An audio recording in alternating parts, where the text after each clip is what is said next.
नमस्कार दोस्तों, UPPCS prelims crash course में मैं प्रशांत आप सबका स्वागत करता हूं। इस क्रैश कोर्स का ये 103वां और इंडियन पॉलिटी का ये मेरा 13वां लेक्चर है, जिसमें मैं आपसे डिस्कस करूंगा न्यायपालिका के बारे में। तो इस लेक्चर में हम डिस्कस करेंगे सर्वोच्च न्यायालय यानी सुप्रीम कोर्ट को, उच्च न्यायालय यानी हाई कोर्ट को और अधीनस्थ न्यायालय यानी सबऑर्डिनेट जुडिशरी को इस लेक्चर में हम डिस्कस करेंगे।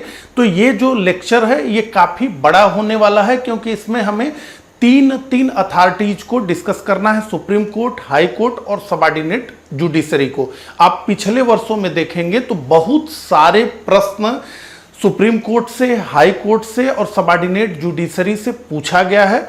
तो ये जो लेक्चर है ये आपकी परीक्षा के लिए बेहद इंपॉर्टेंट है। एक दो प्रश्न पूछे जाने की पूरी संभावना है, इसलिए इस टॉपिक को हम ठीक प्रकार से पढ़ेंगे, सभी चीजों को ठीक प्रकार से समझेंगे।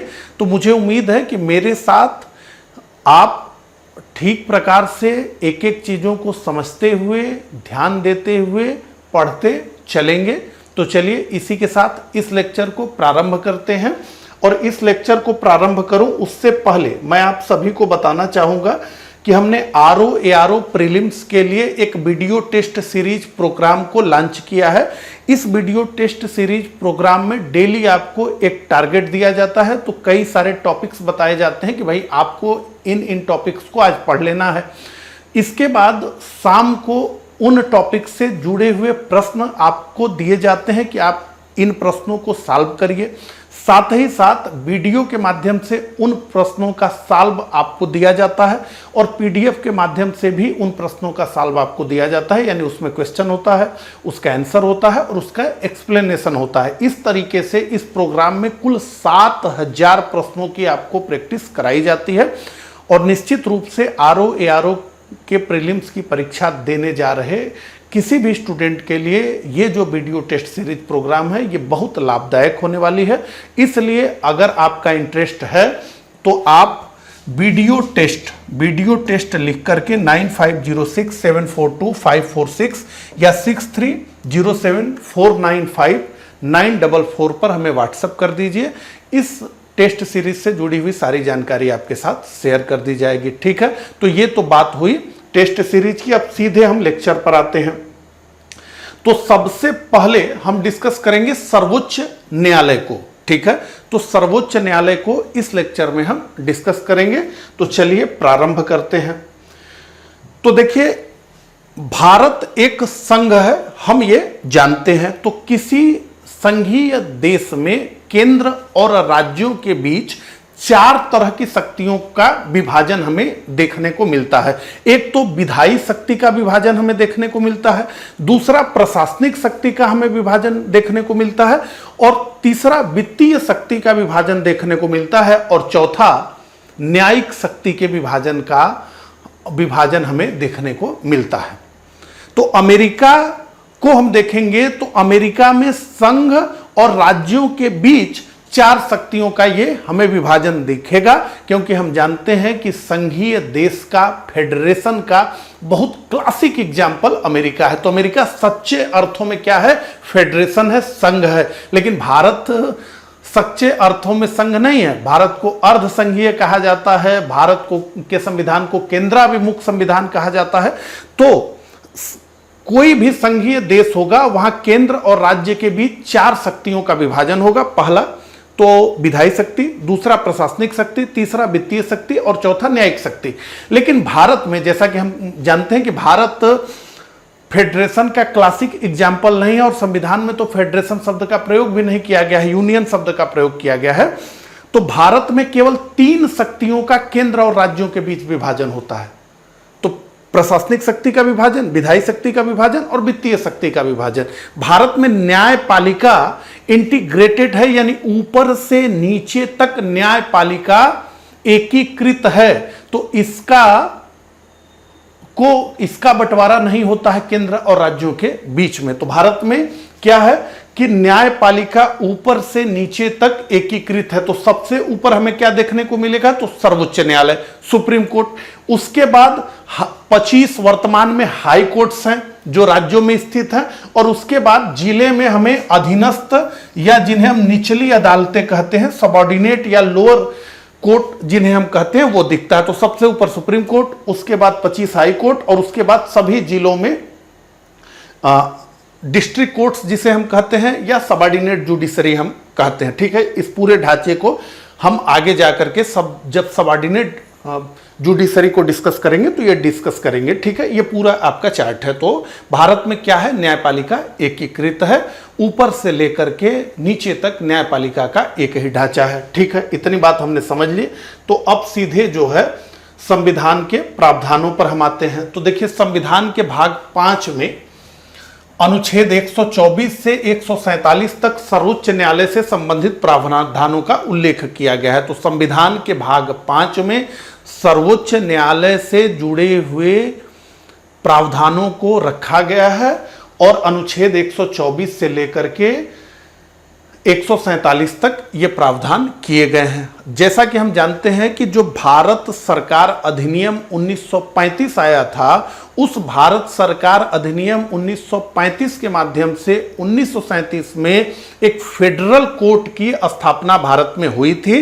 तो हम मानते हैं कि उसी 1935 के अधिनियम द्वारा स्थापित संघीय न्यायालय का प्रतिरूप है भारत का सर्वोच्च न्यायालय। तो हम क्या मानते हैं कि भारत का सर्वोच्च न्यायालय 1935 के अधिनियम में जो फेडरल कोर्ट बनाई गई थी उसी के का प्रतिरूप है। हालांकि बहुत बड़ा अंतर सुप्रीम कोर्ट और उस फेडरल कोर्ट में यह है कि उस समय ब्रिटिश भारत में जो फेडरल कोर्ट स्थापित हुई थी 1935 के अधिनियम में, उस फेडरल कोर्ट वो फेडरल कोर्ट अंतिम अपीलीय न्यायालय नहीं थी, यानी उसके निर्णयों के विरुद्ध भी इंग्लैंड में प्रिवी काउंसिल में जाया जा सकता था।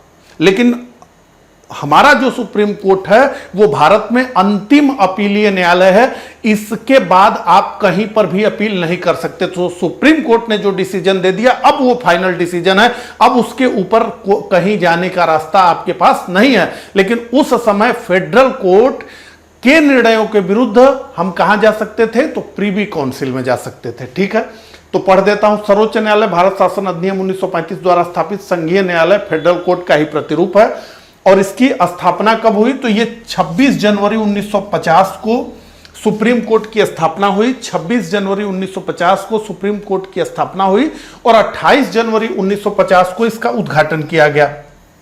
अब यह भी प्रश्न पूछा गया है कि सुप्रीम कोर्ट की स्थापना कब हुई, तो आप कहेंगे 26 जनवरी 1950। यह भी पूछा जा चुका है प्रीवियस ईयर में कि सुप्रीम कोर्ट का उद्घाटन कब हुआ, तो आप कहेंगे 28 जनवरी 1950 को। ठीक है, तो हमने क्या देखा कि अनुच्छेद 124 से लेकर 147 तक बात किया गया है सुप्रीम कोर्ट के बारे में। तो सबसे पहले अनुच्छेद 124 में क्या लिखा हुआ है उसको देख लीजिए। तो अनुच्छेद 124 खंड 1 कहता है कि भारत में एक सर्वोच्च न्यायालय होगा जिसमें मुख्य न्यायाधीश के अतिरिक्त 7 अन्य न्यायाधीश होंगे। तो सबसे पहले तो अनुच्छेद 124 खंड 1 भारत में सुप्रीम कोर्ट की स्थापना करता है और साथ ही साथ सुप्रीम कोर्ट में न्यायाधीशों की संख्या क्या है वो भी बताता है। तो मूल संविधान में यह लिखा गया था कि 7 अन्य न्यायाधीश होंगे और 1 भारत के मुख्य न्यायाधीश होंगे, यानी 1 + 7 होंगे बराबर 8 होंगे। लेकिन इसी अनुच्छेद 124 खंड 1 में यह संसद को अधिकार दिया गया कि वो न्यायाधीशों की संख्या में वृद्धि कर सकती है। तो आपसे प्रश्न पूछा जाएगा कि भारत के सुप्रीम कोर्ट के न्यायाधीशों की संख्या में कौन वृद्धि कर सकता है, तो राष्ट्रपति कर सकता है, संसद कर सकती है, प्रधानमंत्री कर सकता है। इस तरीके से तो आप ये समझ लीजिए ये बहुत हैवी पावर है और इसको एक्सरसाइज संसद को छोड़कर कोई नहीं कर सकता। ठीक है, तो अनुच्छेद 124 खंड 1 संसद को यह शक्ति देता है कि वो न्यायाधीशों की संख्या में वृद्धि कर सकती है। तो संसद ने इस शक्ति का प्रयोग कई बार किया और लगातार सुप्रीम कोर्ट के न्यायाधीशों की संख्या बढ़ती चली गई। तो आइए देखें तो कैसे कैसे ये बढ़ा है। तो सर्वोच्च न्यायालय न्यायाधीशों की संख्या अधिनियम, तो इस तरीके से ये एक्ट बनता है। तो पूरा क्या है, सुप्रीम कोर्ट न्यायाधीशों की संख्या अधिनियम 1956, ये पहली बार बढ़ोतरी की गई। ठीक है, इसके माध्यम से मुख्य न्यायाधीश सहित न्यायाधीशों की कुल संख्या को 8 से बढ़ाकर 11 कर दिया गया, यानी 10+1 कर दिया गया। कब किया, 1+10 कर दिया गया। ये कब किया गया, तो ये किया गया 1956 में। उसके बाद न्यायाधीशों की संख्या लगातार बढ़ी है, देख लीजिए। 1960 में 14 हो गए, 56 में 11 थे, 10+1, 60 में 14 हो गए, 13+1, 1978 में 18 हो गए, 1+17, 1986 में 26 हो गए, 2008 में 31 हो गए और 2019 में इनकी संख्या बढ़ा करके 34 कर दी गई, यानी 33 न्यायाधीश और 1 मुख्य न्यायाधीश। तो पूछा जाएगा आपसे कि वर्तमान में सुप्रीम कोर्ट में न्यायाधीशों की संख्या कितनी है, तो आप कहेंगे 33 है। यह पूछा जाएगा कि CGI chief justice of India को मिलाकर कितनी संख्या है, तो आप कहेंगे कि 34 संख्या। ठीक है, तो वर्तमान में सर्वोच्च न्यायालय में मुख्य न्यायाधीश सहित न्यायाधीशों की कुल संख्या कितनी है, 34 है। अब इतनी बात हमें समझ में आ गई, तो हम आर्टिकल्स देख लें जिनको हमें इस लेक्चर में डिस्कस करना है, जो कि सुप्रीम कोर्ट से जुड़े हुए हैं। तो कौन कौन से आर्टिकल्स हैं, आइए एक बार इस पे नजर मार लेते हैं। तो अनुच्छेद 124 क्या करता है, अनुच्छेद 124, तो ये सर्वोच्च न्यायालय का गठन करता है। तो आपसे पूछा जाएगा कि संविधान का कौन सा अनुच्छेद सर्वोच्च न्यायालय का गठन करता है, तो आप कहेंगे कि अनुच्छेद 124। दूसरा अनुच्छेद 125 है, तो यह सुप्रीम कोर्ट के न्यायाधीशों के वेतन से संबंधित है। अनुच्छेद 126 कार्यकारी मुख्य न्यायाधीश की नियुक्ति से जुड़ा हुआ है, तो कार्यकारी मुख्य न्यायाधीश की नियुक्ति करने का भी प्रावधान है, उसको भी हम देखेंगे। इसके अलावा अनुच्छेद 127 बात करता है तदर्थ न्यायाधीशों की नियुक्ति की, यानी एडहॉक जो जज आएंगे उनकी नियुक्ति की, इसको भी हम डिस्कस करेंगे। अनुच्छेद 129 बताता है कि सुप्रीम कोर्ट एक अभिलेख न्यायालय होगा, यानी कोर्ट ऑफ रिकॉर्ड होगा। तो अभिलेख न्यायालय क्या होता है उसको भी हम समझेंगे। इसके अलावा अनुच्छेद 130 ये सर्वोच्च न्यायालय के स्थान के बारे में है। ठीक है, अनुच्छेद 131 सुप्रीम कोर्ट की मूल या आरंभिक अधिकारिता की बात करता है। तो बहुत सारी अधिकारिता है, तो ये मूल अधिकारिता सुप्रीम कोर्ट की किन किन मामलों पे है समझेंगे। इसके बाद अनुच्छेद 132 संवैधानिक मामलों में कैसे अपील की जाती है उसके बारे में है। अनुच्छेद 133 सिविल मामलों में कैसे सुप्रीम कोर्ट में अपील होती है उसके बारे में है। अनुच्छेद 134 आपराधिक मामलों में कैसे अपील की जाती है उसके बारे में है। अनुच्छेद 136 विशेष अनुमति द्वारा कैसे अपील होती है उसके बारे में है। अनुच्छेद 137 सुप्रीम कोर्ट की न्यायिक समीक्षा की शक्ति से जुड़ा हुआ है। अनुच्छेद 141 सुप्रीम कोर्ट द्वारा घोषित विधि का सभी न्यायालयों पर लागू होना। और अनुच्छेद 143 सुप्रीम कोर्ट की सलाहकारी अधिकारिता जो है उसके बारे में है। तो इन सबको एक एक करके इस लेक्चर में हम डिस्कस करेंगे। तो चलिए शुरू करते हैं। तो देखिए अनुच्छेद 124(1) में क्या लिखा हुआ हमने देख लिया। अब अनुच्छेद 124(3) के अनुसार सर्वोच्च न्यायालय के न्यायाधीश बनने हेतु निम्नलिखित योग्यताएं आवश्यक है। तो कौन व्यक्ति सुप्रीम कोर्ट में न्यायाधीश बन सकते हैं, उनके अंदर क्या क्या योग्यताएं होनी चाहिए उस व्यक्ति में, यह बताया गया है। अनुच्छेद 124(3) में क्या बताया गया है, तो वो भारत का नागरिक हो, तो निश्चित रूप से भारत के नागरिक हो। दूसरा, एक या अधिक उच्च न्यायालय में, एक या अधिक उच्च न्यायालय में, तो एक में या अधिक हाई कोर्ट्स में कम से कम 5 वर्ष तक लगातार न्यायाधीश के रूप में काम कर चुके हों। तो एक ही हाई कोर्ट में 5 वर्ष उन्होंने बिता दिया, या 2 हाई कोर्ट में, या 3 हाई कोर्ट में। ठीक है, इसके अलावा एक या अधिक उच्च न्यायालय में कम से कम 10 वर्ष लगातार अधिवक्ता रहा हो। तो एक में या एक से अधिक हाई कोर्ट्स में 10 वर्षों तक लगातार वो अधिवक्ता रहे हों, वकील रहे हों। इसके अलावा इन सब की कोई जरूरत ही नहीं है, बस इतना सिंपल है कि वो भारत के राष्ट्रपति के निगाह में, भारत के राष्ट्रपति की नजर में वो पारंगत विधिवेत्ता हो तो सीधे वो सुप्रीम कोर्ट में जज बन सकते हैं। इतनी आसान प्रक्रिया है सुप्रीम कोर्ट में जज बनने की। सबऑर्डिनेट जुडिशरी में जाने की प्रक्रिया कैसी है वो उस समय पढ़ेंगे, तो ये तुलनात्मक अध्ययन करेंगे, ठीक है। तो यही योग्यताएं हैं।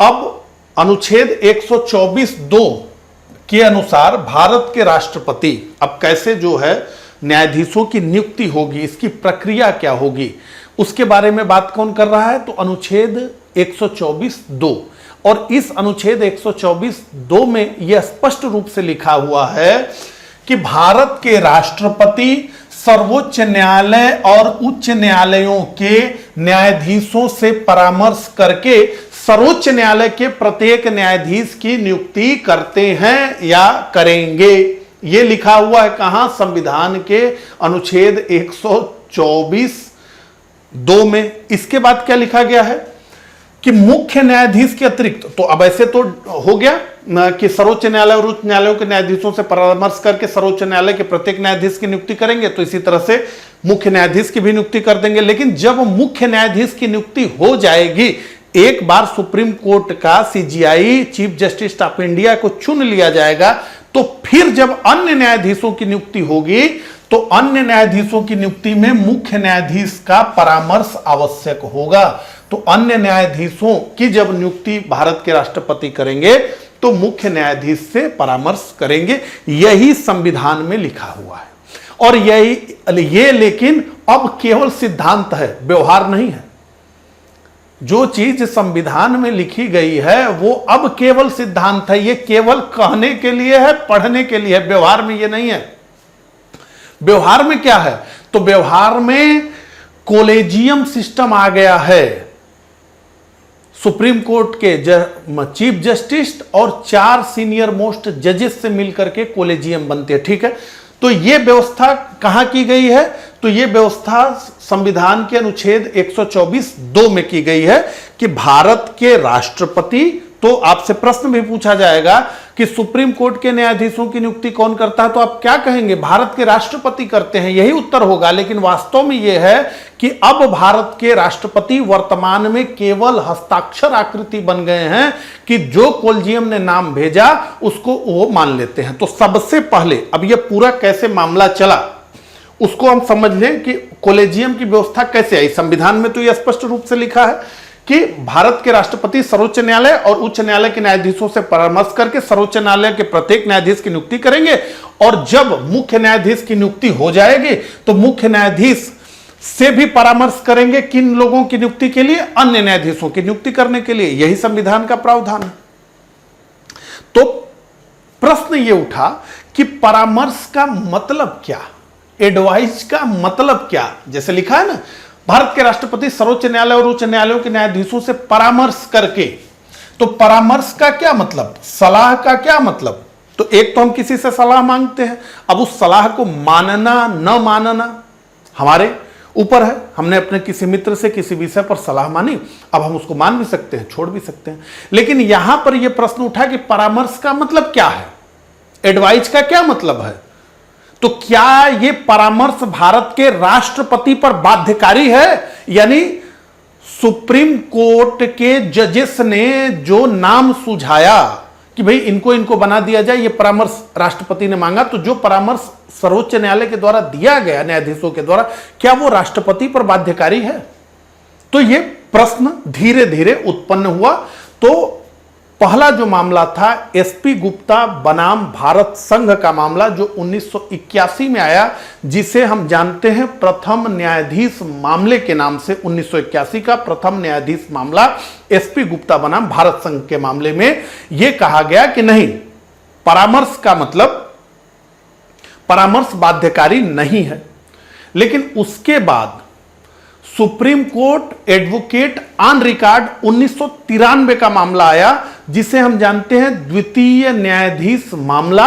और इस द्वितीय न्यायाधीश मामले में यह स्पष्ट रूप से कहा गया कि सुप्रीम कोर्ट और हाई कोर्ट में किसी न्यायाधीश की नियुक्ति में सीजीआई की राय से ही किया जाएगा। ठीक है, तो यहां पे मैंने लिखा है, तो द्वितीय जो न्यायाधीश मामला था उसमें यही कहा गया कि नहीं, सुप्रीम कोर्ट के जो मुख्य न्यायाधीश हैं उनकी राय ली जाएगी। हां, केवल वो नहीं रहेंगे, अब 2 सदस्यों का पैनल रहेगा। तो 2 सीनियर मोस्ट जजेस होंगे और 1 सुप्रीम कोर्ट के मुख्य न्यायाधीश होंगे।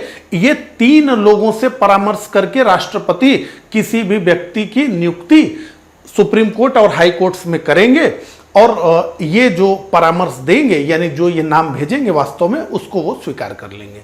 इसके बाद राष्ट्रपति ने अनुच्छेद 143 के तहत जो राष्ट्रपति की शक्ति है उसमें राष्ट्रपतीय संदर्भ के तहत 1998 में राय मांगी सुप्रीम कोर्ट से, और 1998 में सुप्रीम कोर्ट ने उस विषय को लेकर के ये कहा कि नहीं, एक तो सीजीआई होंगे, मुख्य न्यायाधीश होंगे भारत के, दूसरे 4 वरिष्ठ सुप्रीम कोर्ट के जजों का पैनल जो होगा वो जो नाम भेजेगा उसको आपको, उस पर आपको मुहर लगानी है। ठीक है, तो आगे देख लीजिए। तो वर्तमान में न्यायाधीशों की नियुक्ति के लिए कोलिजियम व्यवस्था को अपनाया गया है, जिसमें भारत के मुख्य न्यायाधीश होते हैं और सर्वोच्च न्यायालय के 4 अन्य वरिष्ठतम न्यायाधीश शामिल होते हैं। और अब इसमें क्या है कि अब इसमें भारत के राष्ट्रपति के पास कोई शक्ति नहीं है। ये कोलिजियम जो नाम भेजता है, भारत के राष्ट्रपति उस नाम को अपॉइंट कर देते हैं सुप्रीम कोर्ट के जज के रूप में, हाई कोर्ट के जज के रूप में। मतलब राष्ट्रपति कुछ भी नहीं कर पाते हैं। तो संविधान में लिखा गया है कि राष्ट्रपति नियुक्ति करेंगे, और यहां वास्तव में यह हो गया कि राष्ट्रपति केवल हस्ताक्षर कर रहे हैं। तो इस व्यवस्था की काफी आलोचना होने लगी धीरे धीरे कि भाई जज, अभी भी आप लोग भी सुनते होंगे कि जजेस ही जजेस की नियुक्ति कर रहे हैं, तो जज ही जज की नियुक्ति कर रहा है, तो ये ठीक नहीं है। तो नरेंद्र मोदी की सरकार जब बनी तो बनने के तुरंत बाद नरेंद्र मोदी की सरकार इस कोलिजियम व्यवस्था के विकल्प के रूप में राष्ट्रीय न्यायिक नियुक्ति आयोग, national judicial appointment commission, NJSC को लाया, और जिसे सर्वोच्च न्यायालय ने असंवैधानिक घोषित कर दिया। अब सोच लीजिए, दोनों सदनों से अलग अलग पारित होकर के ये बिल एक्ट बना, और जिस एक्ट का नाम है NJSC, ये कानून बन गया। राष्ट्रपति महोदय ने हस्ताक्षर कर दिए, और सुप्रीम कोर्ट ने क्या कहा? सुप्रीम कोर्ट ने इसका तुरंत जुडिशियल रिव्यू किया और कहा कि ये तो संविधान से सुसंगत नहीं है, तो ये तो अवैध है। इसको जो है सुप्रीम कोर्ट ने अवैध घोषित कर दिया। आप सोच लीजिए कि मतलब एक तो जजेस की नियुक्ति जजेस कर रहे हैं, इसकी आलोचना देश में हो रही है। इसके बाद कानून बना है, संसद के दोनों सदनों से राष्ट्रपति की उसको स्वीकृति है, उसके बाद इस कानून को सीधे असंवैधानिक घोषित कर दिया गया सुप्रीम कोर्ट के द्वारा। तो ये कानून तो लैप्स हो गया। लेकिन अब इससे प्रश्न पूछा जाता है, तो हम समझ लें कि कोलिजियम प्रणाली क्या है और राष्ट्रीय न्यायिक नियुक्ति आयोग क्या है, ताकि आपको स्पष्ट समझ में आ जाए कि बदलाव क्या किया गया था। ठीक है, तो कोलिजियम प्रणाली में कुल सदस्य संख्या कितनी है भैया? 5 है। तो एक तो है मुख्य न्यायाधीश प्लस 4 न्यायाधीश, कुल मिला के 5 की सदस्य संख्या है।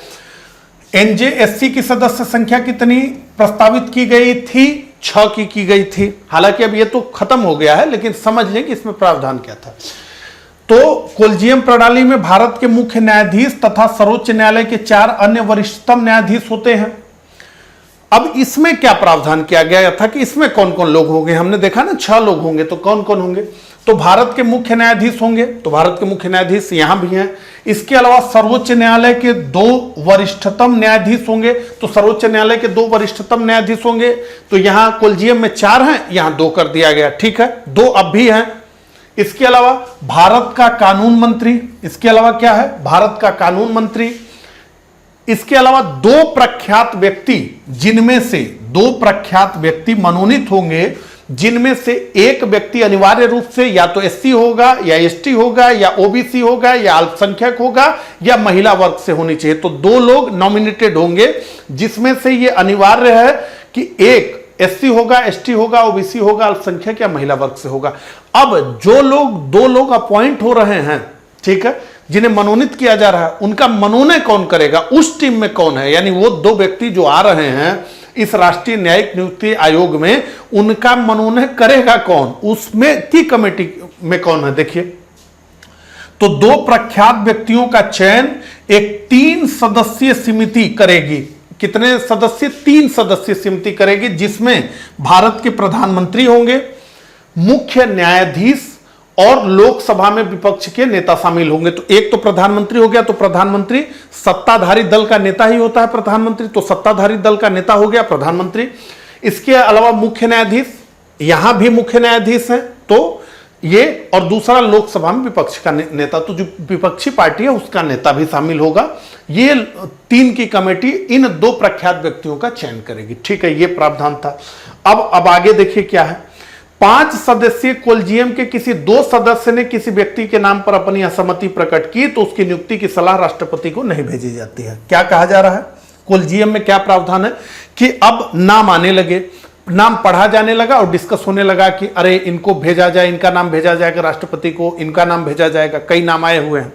तो अब यह कहा जा रहा है कि 5 सदस्यीय कोलिजियम में ये जो 5 लोग बैठे हैं, इसमें से किसी नाम पर, मान लीजिए कोई नाम आया ए, और उस ए के नाम पर किसी 2 सदस्य ने अपनी असहमति प्रकट की, तो 3 ने कहा कि ए का नाम राष्ट्रपति को भेजो, लेकिन 2 ने कहा कि अरे नहीं नहीं ऐसा मत करो, मत भेजो, तो उसका नाम नहीं भेजा जाएगा। ठीक है, यानी 5 में से 2 ने अगर किसी व्यक्ति के नाम का विरोध कर दिया तो उसका नाम गिर जाएगा वहीं, अब वो आगे नहीं उठेगा। समझ आ गया? कोलिजियम में क्या है?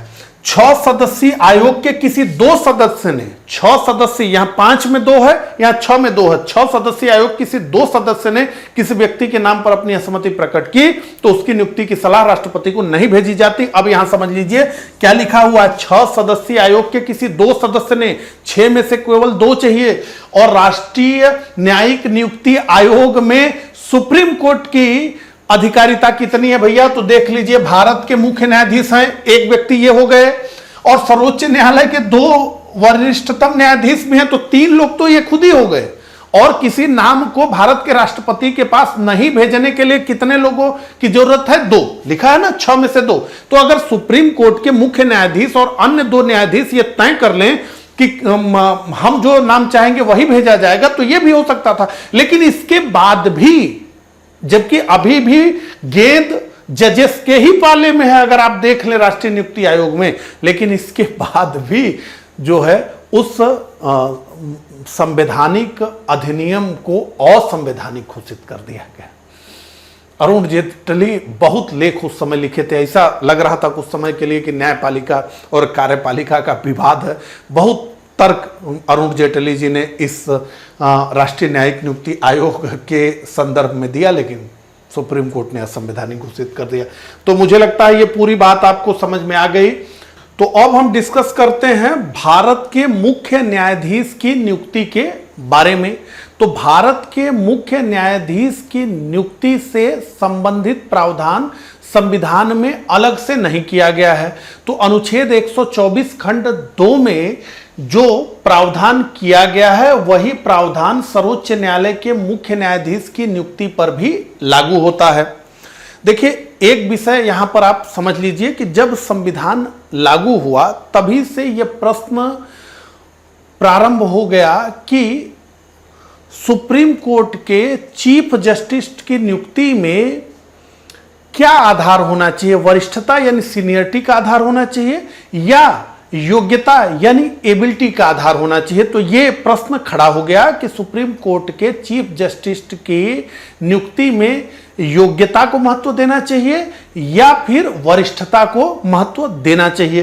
तो यह प्रश्न खड़ा हुआ। तो 1958 में विधि आयोग ने अपनी 14वीं रिपोर्ट प्रस्तुत की और इस रिपोर्ट में इस विधि आयोग ने यह कहा कि योग्यता को भी प्राथमिकता दिया जाना चाहिए। तो विधि आयोग ने अपनी रिपोर्ट में कहा कि योग्यता को भी प्राथमिकता दिया जाना चाहिए, लेकिन भारत में 1973 तक मुख्य न्यायाधीशों की नियुक्ति में वरिष्ठता का ही आधार अपनाया जाता रहा। तो 1973 तक संविधान लागू होने से लेके 1973 तक मुख्य न्यायाधीशों की नियुक्ति में वरिष्ठता ही आधार होती थी, योग्यता आधार नहीं होती थी। तो अगर कोई मुख्य न्यायाधीश हटा तो उसके बाद जो सबसे सीनियर मोस्ट जज है सुप्रीम कोर्ट में, और सीनियर मोस्ट होने का मतलब ये उम्र से ही है, वरिष्ठता से ही है, तो उसके बाद जिसका क्रम आता है वो सुप्रीम कोर्ट का मुख्य न्यायाधीश बन जाता है। यही प्रक्रिया संचालित थी 1973 तक, ठीक है। लेकिन 1973 में इसमें बदलाव हुआ, इस नियम का उल्लंघन हो गया। तो 2 बार उल्लंघन हुआ अभी तक। तो 1973 और 1977 में 2 बार इस नियम का उल्लंघन हुआ है। और 1973 में इंदिरा गांधी की सरकार थी, तो 3 वरिष्ठ न्यायाधीशों को छोड़ करके, मतलब इनको बाईपास करके, इंदिरा गांधी की सरकार ने अजीत नाथ रे, AN रे को सर्वोच्च न्यायालय का मुख्य न्यायाधीश नियुक्त कर दिया। अब इस पूरे मामले को आप समझ लीजिए कि क्या हुआ। अगर आप ठीक प्रकार से इंडियन पॉलिटी को पढ़े हैं तो आपको यह पता होगा कि इंदिरा गांधी बनाम सुप्रीम कोर्ट, यह पूरा एकदम आमने सामने का मामला चलने लगा। तो इंदिरा गांधी धीरे धीरे करके मजबूत होने लगी। तो उसी समय केशवानंद भारती का मामला आया 1973 में, और इस केशवानंद भारती के मामले में यह कहा गया कि संसद की संविधान संशोधन करने की शक्ति असीमित है, लेकिन संसद संविधान के मूल ढांचे को नहीं बदल सकती। तो मूल ढांचा का सिद्धांत आ गया। तो एक रोड़ा संसद के राह में अटका दिया गया सुप्रीम कोर्ट के द्वारा। क्या कहा गया कि मूल ढांचे को छोड़ करके संविधान में आप सब कुछ बदल सकते हैं। तो संविधान का मूल ढांचा नहीं बदलना चाहिए। तो संसद के पास शक्ति तो है संविधान में संशोधन करने की, लेकिन उस संशोधन से मूल ढांचा सिद्धांत जो है प्रभावित नहीं होना चाहिए, यह स्पष्ट रूप से कहा गया। अब उस समय इंदिरा गांधी की सरकार थी। अब इंदिरा गांधी की सरकार को यह निर्णय बहुत बुरा लगा, और यह निर्णय आया 24 अप्रैल 1973 को। केशवानंद भारती बनाम केरल राज्य का जो निर्णय था वो आया 24 अप्रैल 1973 को। और हम जानते हैं कि केशवानंद भारती का जो मामला था, इसमें अब तक की भारत के इतिहास की सबसे बड़ी खंडपीठ बैठी, 13 जजेस की खंडपीठ बैठी, ठीक है। तो सुप्रीम कोर्ट में 5 जजेस जब बैठते हैं तो उसे हम संवैधानिक पीठ कहते हैं, कि 5 जजेस बैठे हैं तो ये संवैधानिक पीठ है। अब उससे ऊपर जितने जजेस बैठते जाएंगे वो संवैधानिक पीठ है। तो अभी तक के इतिहास में 13 जजों की बेंच बैठी केशवानंद भारती मामले में। 24 अप्रैल 1973 को इस केशवानंद भारती मामले में निर्णय दिया गया, और उसके अगले दिन ही जो भारत के मुख्य न्यायाधीश थे SM सिकरी, वो रिटायर हो गए। तो केशवानंद भारती के मामले पर निर्णय देने के बाद भारत के मुख्य न्यायाधीश, यानी उनका वो रिटायरमेंट का आखिरी दिन था, तो उन्होंने आखिरी दिन ये बड़ा सा धमाका कर दिया जो इंदिरा गांधी सरकार को बुरा लगा। तो SM सिकरी रिटायर हो गए। तो अब जब रिटायर हो गए तो ये मामला हुआ कि अब भारत का मुख्य न्यायाधीश कौन होगा। तो जो परंपरा देखी गई, तो उस परंपरा में क्या दिख रहा था कि भाई एक मुख्य न्यायाधीश हटेगा तो उसके बाद जो सीनियर होगा वो बैठेगा, फिर उसके बाद वो सीनियर बैठेगा, यही परंपरा चल रही थी। इंदिरा गांधी की सरकार ने कहा कि नहीं, तो उन्होंने JM सेलट, KS हेगड़े और AN ग्रोवर, ये 3 जजेस थे। इनके बाद, यानी सबसे पहले नंबर पे JM सेलट, फिर KS हेगड़े, फिर AN ग्रोवर, ये 3 लोग वरिष्ठ थे।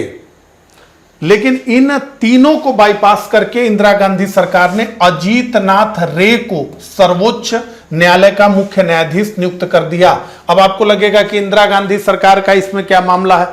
अरे भैया, राष्ट्रपति का मतलब तो केंद्रीय मंत्रिमंडल ही है ना, जो केंद्रीय मंत्रिमंडल कहेगी वही तो राष्ट्रपति को करना है। तो इंदिरा गांधी कहा गया।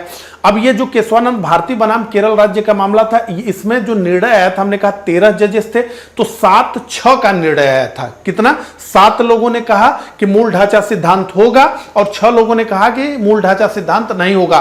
तो ये जो तीनों नाम थे, किनके किनके, JM सेलट, KS हेगड़े और एएन ग्रोवर, ये तीनों के तीनों नामों ने कहा कि मूल ढांचा सिद्धांत होगा, बेसिक स्ट्रक्चर डॉक्ट्रिन होगी, उसमें संसद बदलाव नहीं कर सकती। तो ये कहने वाले जेएम सेलट, केएस हेगड़े और एएन ग्रोवर यानी 7 जजेस ने ये बात कही। उन 7 जजेस में ये 3 जजेस थे और 6 जजेस ने कहा कि नहीं, ऐसा कोई सिद्धांत नहीं है। उनमें से थे अजीत नाथ रे और ये चौथे नंबर पे आ रहे थे। तो इंदिरा गांधी की सरकार ने इनको भारत का मुख्य न्यायाधीश बना दिया। तो ये पहली बार वरिष्ठता का नियम टूटा 1973 में। उसके बाद दूसरी बार भी वरिष्ठता के इस नियम को इंदिरा गांधी सरकार ने ही तोड़ा और 1977 में हंसराज खन्ना की वरिष्ठता को नजरअंदाज करके हमीदुल्ला बेग को सर्वोच्च न्यायालय का मुख्य न्यायाधीश नियुक्त कर दिया गया। अब फाइनली देखिए, जैसे अब बीच में गठबंधन की सरकारें शुरू हो गई लगभग 90 के दशक से, तो जब गठबंधन की सरकारें देश में होती हैं तो उस समय सुप्रीम कोर्ट मजबूत हो जाता है। जब बहुत पॉपुलर लीडर बहुत अधिक बहुमत से प्रधानमंत्री की कुर्सी पर बैठता है तो उस समय सुप्रीम कोर्ट का मामला थोड़ा सा ढीला हो जाता है। तो सुप्रीम कोर्ट ने 90 के बाद बहुत अपनी शक्ति बढ़ा ली। तो अभी क्या कहा गया है, एडवोकेट्स ऑन रिकॉर्ड एसोसिएशन बनाम भारत संघ 1993 यानी जिसे द्वितीय न्यायाधीश मामला भी कहते हैं, में सर्वोच्च न्यायालय की 9 सदस्यीय संविधान पीठ ने निर्णय दिया कि मुख्य न्यायाधीश की नियुक्ति का आधार वरिष्ठता होगी। मुख्य न्यायाधीश की नियुक्ति का आधार क्या होगा, वरिष्ठता होगी। तो अब आपसे पूछा जाएगा कि मुख्य न्यायाधीश की नियुक्ति का आधार क्या है, तो आप कहेंगे सीनियरिटी, वरिष्ठता। ये स्पष्ट किस मामले हुआ, तो एडवोकेट्स ऑन रिकॉर्ड एसोसिएशन बनाम भारत संघ का मामला 1993 द्वितीय न्यायाधीश मामले में हुआ। ठीक है, यह स्पष्ट हो गया। तो वरिष्ठता है, पूरी कहानी भी आपने समझ लिया। अब कार्यकारी मुख्य न्यायाधीश की नियुक्ति होती है, appointment of acting chief justice. ठीक है, तो इससे संबंधित प्रावधान कहां किया गया है, तो संविधान के अनुच्छेद 126 में किया गया है। और इसमें क्या कहा गया है, तो भारत के राष्ट्रपति सर्वोच्च न्यायालय के किसी न्यायाधीश को कार्यकारी मुख्य न्यायाधीश नियुक्त कर सकते हैं। राष्ट्रपति ऐसा निम्नलिखित परिस्थितियों में कर सकते हैं, जब मुख्य न्यायाधीश का पद रिक्त हो तो कार्यकारी मुख्य न्यायाधीश की नियुक्ति हो सकती है सुप्रीम कोर्ट में। यह आपसे पूछा जा सकता है स्टेटमेंट दे करके, तो आप कहेंगे हाँ। तो जब मुख्य न्यायाधीश का पद रिक्त हो, अस्थायी रूप से मुख्य न्यायाधीश अनुपस्थित हो और किसी अन्य कारण से मुख्य न्यायाधीश अपने दायित्वों के निर्वहन में असमर्थ हो, तो इन परिस्थितियों में कार्यकारी मुख्य न्यायाधीश की नियुक्ति की जा सकती है। अब तदर्थ न्यायाधीशों की नियुक्ति का मामला है, तो अपॉइंटमेंट है एडहॉक जजेस की। इसमें क्या है, तो इससे संबंधित प्रावधान संविधान के अनुच्छेद 127 में किया गया है। इसके अनुसार सर्वोच्च न्यायालय में न्यायाधीशों की गढ़ पूर्ति कोरम न होने पर तदर्थ न्यायाधीशों की नियुक्ति की जाती है। ठीक है, क्या नहीं होने पर, तो कोरम गढ़ पूर्ति नहीं होने पर। तदर्थ न्यायाधीशों की नियुक्ति मुख्य न्यायाधीश द्वारा राष्ट्रपति की पूर्व सहमति से की जाती है। तो तदर्थ न्यायाधीशों की नियुक्ति मुख्य न्यायाधीश के द्वारा राष्ट्रपति की पूर्व सहमति से की जाती है। तदर्थ न्यायाधीश के रूप में नियुक्त न्यायाधीश जब सर्वोच्च न्यायालय की बैठकों में उपस्थित होता है तब उसे सर्वोच्च न्यायालय के न्यायाधीशों की सभी अधिकारिता, शक्तियां और विशेषाधिकार प्राप्त होते हैं। सर्वोच्च न्यायालय में तदर्थ न्यायाधीशों की नियुक्ति संबंधित प्रावधान फ्रांस के संविधान से प्रेरित है। तो आप देख लीजिए, तदर्थ न्यायाधीशों की नियुक्ति का प्रावधान फ्रांस के संविधान से प्रेरित है। पूछा जा सकता है प्रश्न, तो आप उत्तर दे सकते हैं। तदर्थ न्यायाधीश केवल सर्वोच्च न्यायालय में नियुक्त किए जाते हैं, उच्च न्यायालय में नहीं। ये इस बात को अलग से नोट कर लीजिए। तदर्थ न्यायाधीश केवल सर्वोच्च न्यायालय में नियुक्त किए जा सकते हैं, हाई कोर्ट्स में ये नहीं किए जा सकते हैं। ठीक है, अब जो है न्यायाधीशों का कार्यकाल क्या होगा, तो देखिए मुख्य न्यायाधीश सहित सर्वोच्च न्यायालय के न्यायाधीशों का कार्यकाल 65 वर्ष की आयु तक होता है। ठीक है, 65 वर्ष तक। तो मुख्य न्यायाधीश सहित सर्वोच्च न्यायालय के न्यायाधीश कि 65 वर्ष की आयु तक पद धारण करते हैं। लेकिन अगर वो इसके बीच में अब वो परेशान हो गए, अब थोड़ा आराम करना चाहते हैं, तो भारत के राष्ट्रपति को, ये ध्यान दीजिए, सर्वोच्च न्यायालय के न्यायाधीश अपना त्याग पत्र किसको सौंपते हैं, ये आपसे पूछा जा सकता है। तो आप कहेंगे भारत के राष्ट्रपति को। सर्वोच्च न्यायालय के न्यायाधीश कितने वर्ष तक अपने पद पर काम कर सकते हैं, तो आप कहेंगे कि 65 वर्ष तक ये अपने पद पर बने रह सकते हैं। अब देखिए न्यायाधीशों को हटाए जाने की प्रक्रिया, तो किस प्रकार से सर्वोच्च न्यायालय, उच्च न्यायालय के न्यायाधीश हटाए जाते हैं, उनकी क्या प्रक्रिया है, तो बहुत कठिन प्रक्रिया है। ठीक प्रकार से समझेंगे, प्रीवियस ईयर में बहुत सारे प्रश्न इससे भी पूछे गए हैं। ठीक है, तो इसके बारे में प्रावधान है अनुच्छेद 124(4) में। क्या लिखा गया है? न्यायाधीशों को हटाए जाने की प्रक्रिया का उल्लेख है। इसके अनुसार सिद्ध कदाचार, दो विषय है, सिद्ध कदाचार, प्रूव्ड मिसबिहेवियर और असमर्थता, इनकैपेसिटी, ये दो आधार हैं। आपसे पूछा जा सकता है तो न्यायाधीशों को हटाए जाने का दो आधार क्या है? तो एक तो कहेंगे सिद्ध कदाचार, प्रूव्ड मिसबिहेवियर, यानी ऐसा कदाचार जो सिद्ध हो गया, और असमर्थता, इनकैपेसिटी है। अब सिद्ध कदाचार शब्द को और न ही असमर्थता शब्द को संविधान में परिभाषित किया गया। इन दोनों शब्दों को संविधान में परिभाषित नहीं किया गया। बस इतना लिख दिया गया है कि प्रूव्ड मिसबिहेवियर और इनकैपेसिटी होगा तो इनको हटाया जा सकता है, लेकिन इसको परिभाषित नहीं किया जा गया है। तो आपसे स्टेटमेंट टाइप का प्रश्न पूछ ले तो आप ये ध्यान रखिए, ये परिभाषित नहीं है, इसका डिफिनेशन संविधान में नहीं लिखा गया। कि मतलब आप पूछें कि प्रूव्ड मिसबिहेवियर मतलब क्या, तो ये संविधान चुप है। आप पूछें कि असमर्थता मतलब क्या, तो संविधान चुप है, वो नहीं बताता है कि इसका मतलब क्या। ठीक है, तो सर्वोच्च न्यायालय के न्यायाधीशों के महाभियोग की प्रक्रिया, यहां पर आप ध्यान दीजिए, महाभियोग इस शब्द का प्रयोग किया गया है, लेकिन किसी को भी हटाने के लिए संविधान में महाभियोग शब्द का प्रयोग नहीं होता। केवल भारत के राष्ट्रपति को हटाने के लिए महाभियोग शब्द का प्रयोग होता है। इंपीचमेंट जिसे हम कहते हैं वो केवल भारत के राष्ट्रपति के लिए प्रयोग होता है, लेकिन अब महाभियोग ही हम कहेंगे। अब कहें क्या दूसरा शब्द, तो आप हटाए जाना समझ लीजिए या महाभियोग समझ लीजिए। तो सर्वोच्च न्यायालय के न्यायाधीशों के महाभियोग की प्रक्रिया के ब्यौरे कहां पर लिखे गए हैं? तो ये न्यायाधीश जांच अधिनियम 1968 में लिखा गया है। कहां लिखा गया है? तो सर्वोच्च न्यायालय के न्यायाधीशों के महाभियोग की प्रक्रिया के ब्यौरे न्यायाधीश जांच अधिनियम 1968 में दिए गए हैं। तो आपसे पूछा जा सकता है कि महाभियोग जो चलाया जाता है उसकी प्रक्रिया कहां लिखी गई है, तो आप क्या कहेंगे? न्यायाधीश जांच अधिनियम 1968 में दिए गए हैं। तो किसी न्यायाधीश को उसके पद से हटाए जाने का प्रस्ताव संसद के किसी भी सदन में आ सकता है।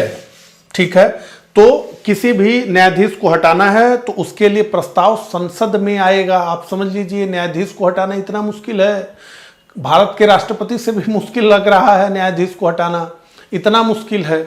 ये नहीं है कि भारत के राष्ट्रपति सीधे उसको हटा दें, उसके लिए संसद आएगी। तो आप देखिए क्या है, तो किसी न्यायाधीश को उसके पद से हटाए जाने का प्रस्ताव संसद के किसी भी सदन में लाया जा सकता है। पहला, यदि प्रस्ताव दोनों सदनों द्वारा अलग अलग कुल सदस्य संख्या के बहुमत तथा उपस्थित व मतदान करने वाले सदस्यों के 2/3 बहुमत से पारित हो जाए तो उसे राष्ट्रपति के पास भेजा जाता है। इसके बाद राष्ट्रपति न्यायाधीश को हटाए जाने का आदेश जारी कर देते हैं। तो अभी तक सर्वोच्च न्यायालय के केवल एक न्यायाधीश बी रामास्वामी के विरुद्ध महाभियोग का प्रस्ताव लाया गया था, किंतु यह प्रस्ताव लोकसभा में गिर गया था। इसको नोट कर लीजिए। तो अभी तक सर्वोच्च न्यायालय के केवल एक न्यायाधीश वी रामास्वामी के विरुद्ध महाभियोग का प्रस्ताव लाया गया था, लेकिन यह प्रस्ताव गिर गया था। ठीक है, अब आइए ठीक प्रकार से समझें, टेबल बना करके समझना है। आपको लगा कि बस हो गया, न्यायाधीशों को हटाए जाने की प्रक्रिया कंप्लीट, नहीं भैया, इसको पूरा अलग से चार्ट बना करके हमें समझना है कैसे प्रक्रिया होगी, क्योंकि इन प्रक्रियाओं से प्रश्न है प्रीवियस ईयर में। तो आइए चलिए देखिए, तो न्यायाधीशों को हटाने जाने की प्रक्रिया क्या है, तो प्रोसीजर क्या है रिमूवल का जजों को। तो प्रथम चरण, पहला चरण, ये चरण वाइज चलेगा। तो चरण फर्स्ट स्टेप में निष्कासन प्रस्ताव लाया जाता है। उसी महाभियोग प्रस्ताव को हम निष्कासन प्रस्ताव कह रहे हैं, क्योंकि महाभियोग प्रस्ताव तो कहेंगे नहीं, तो निष्कासन प्रस्ताव यानी हटाए जाने का प्रस्ताव। तो हटाए जाने का प्रस्ताव कैसे आएगा, देखिए, तो संसद के किसी भी सदन में लाया जा सकता है। तो हम महाभियोग ही शब्द का प्रयोग करते हैं ताकि आप कंफ्यूज नहीं हो। तो महाभियोग का प्रस्ताव संसद के किसी भी सदन में लाया जा सकता है, यानी राज्यसभा में लाया जा सकता है, लोकसभा में लाया जा सकता है, कंफर्म है।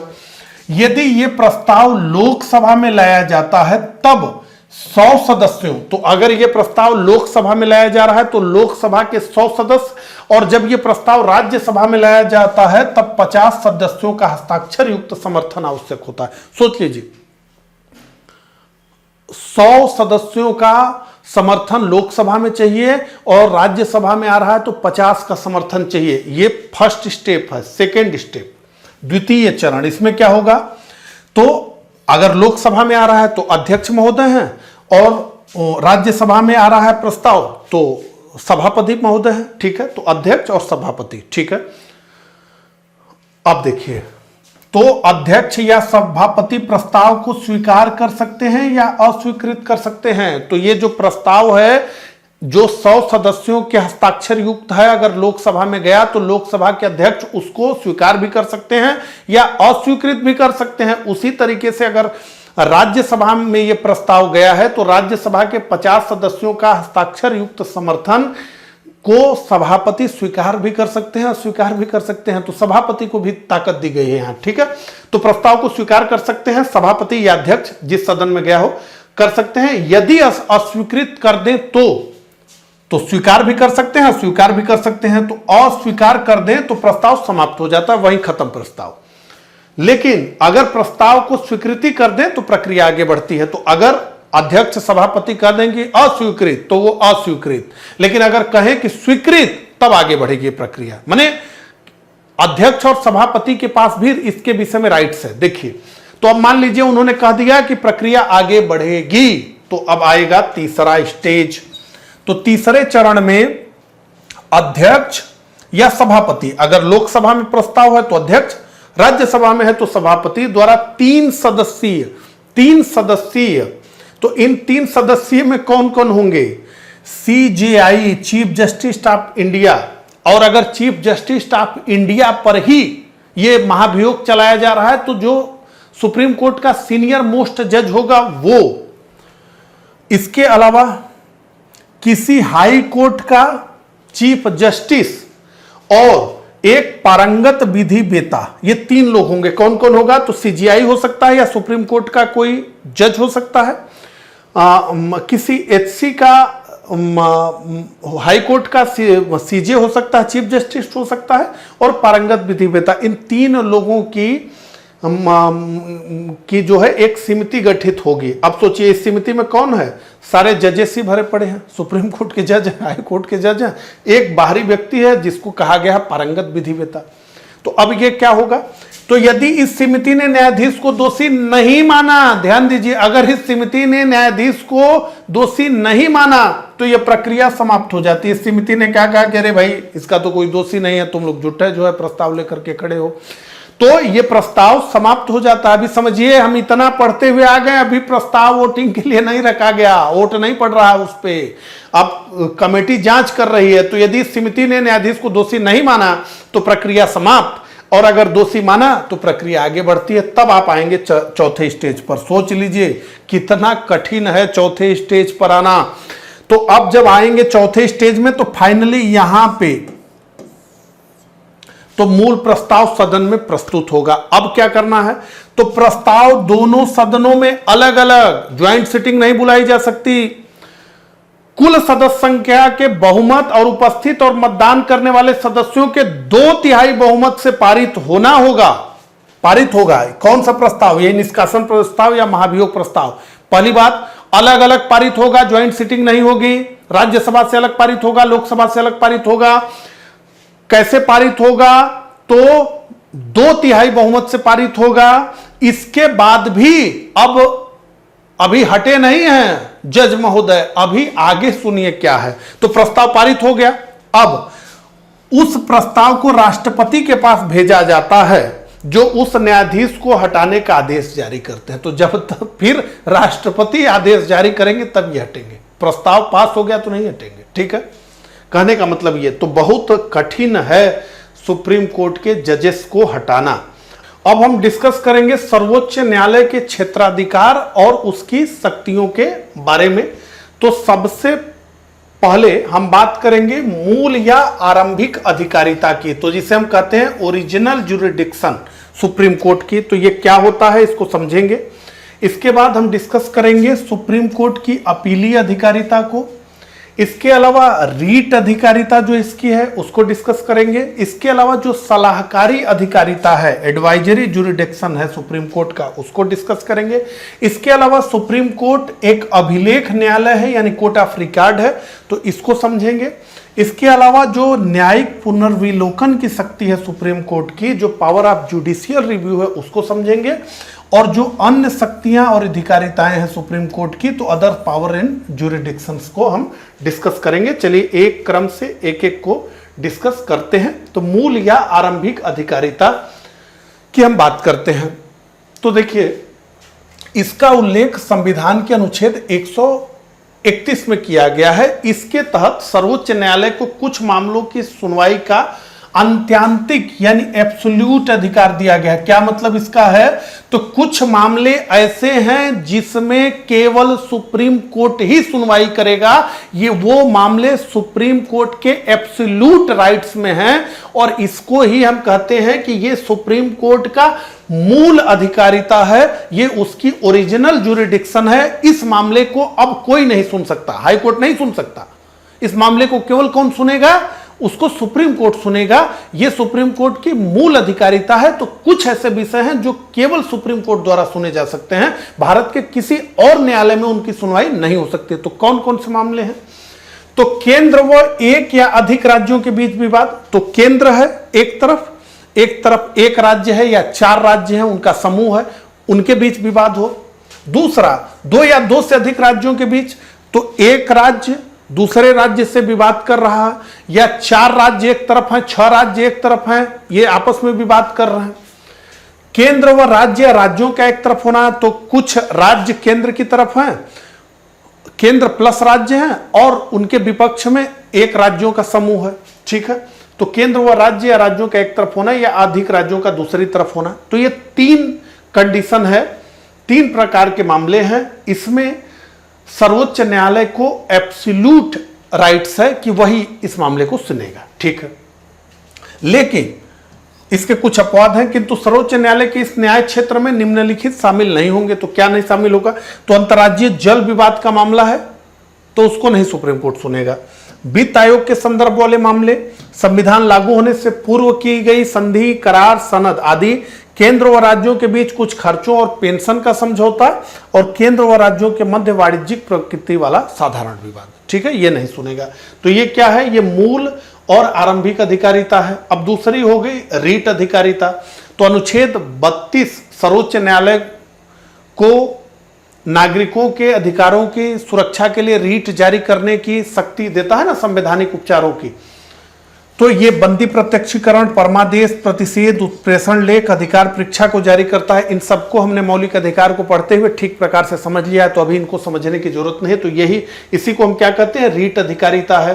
तो बंदी प्रत्यक्षीकरण है, ये परमादेश अगर सुप्रीम कोर्ट जारी करता है तो ये किस तरह की अधिकारिता है सुप्रीम कोर्ट की? तो आप कहेंगे रीट अधिकारिता है। ठीक है, अब अपीलीय अधिकारिता है। तो इससे संबंधित प्रावधान का उल्लेख किया गया है संविधान के अनुच्छेद 132, 133, 134 और 136 में किया गया है। तो हम जानते हैं कि सर्वोच्च न्यायालय क्या भारत में है? तो सर्वोच्च न्यायालय भारत में अंतिम अपीलीय न्यायालय है।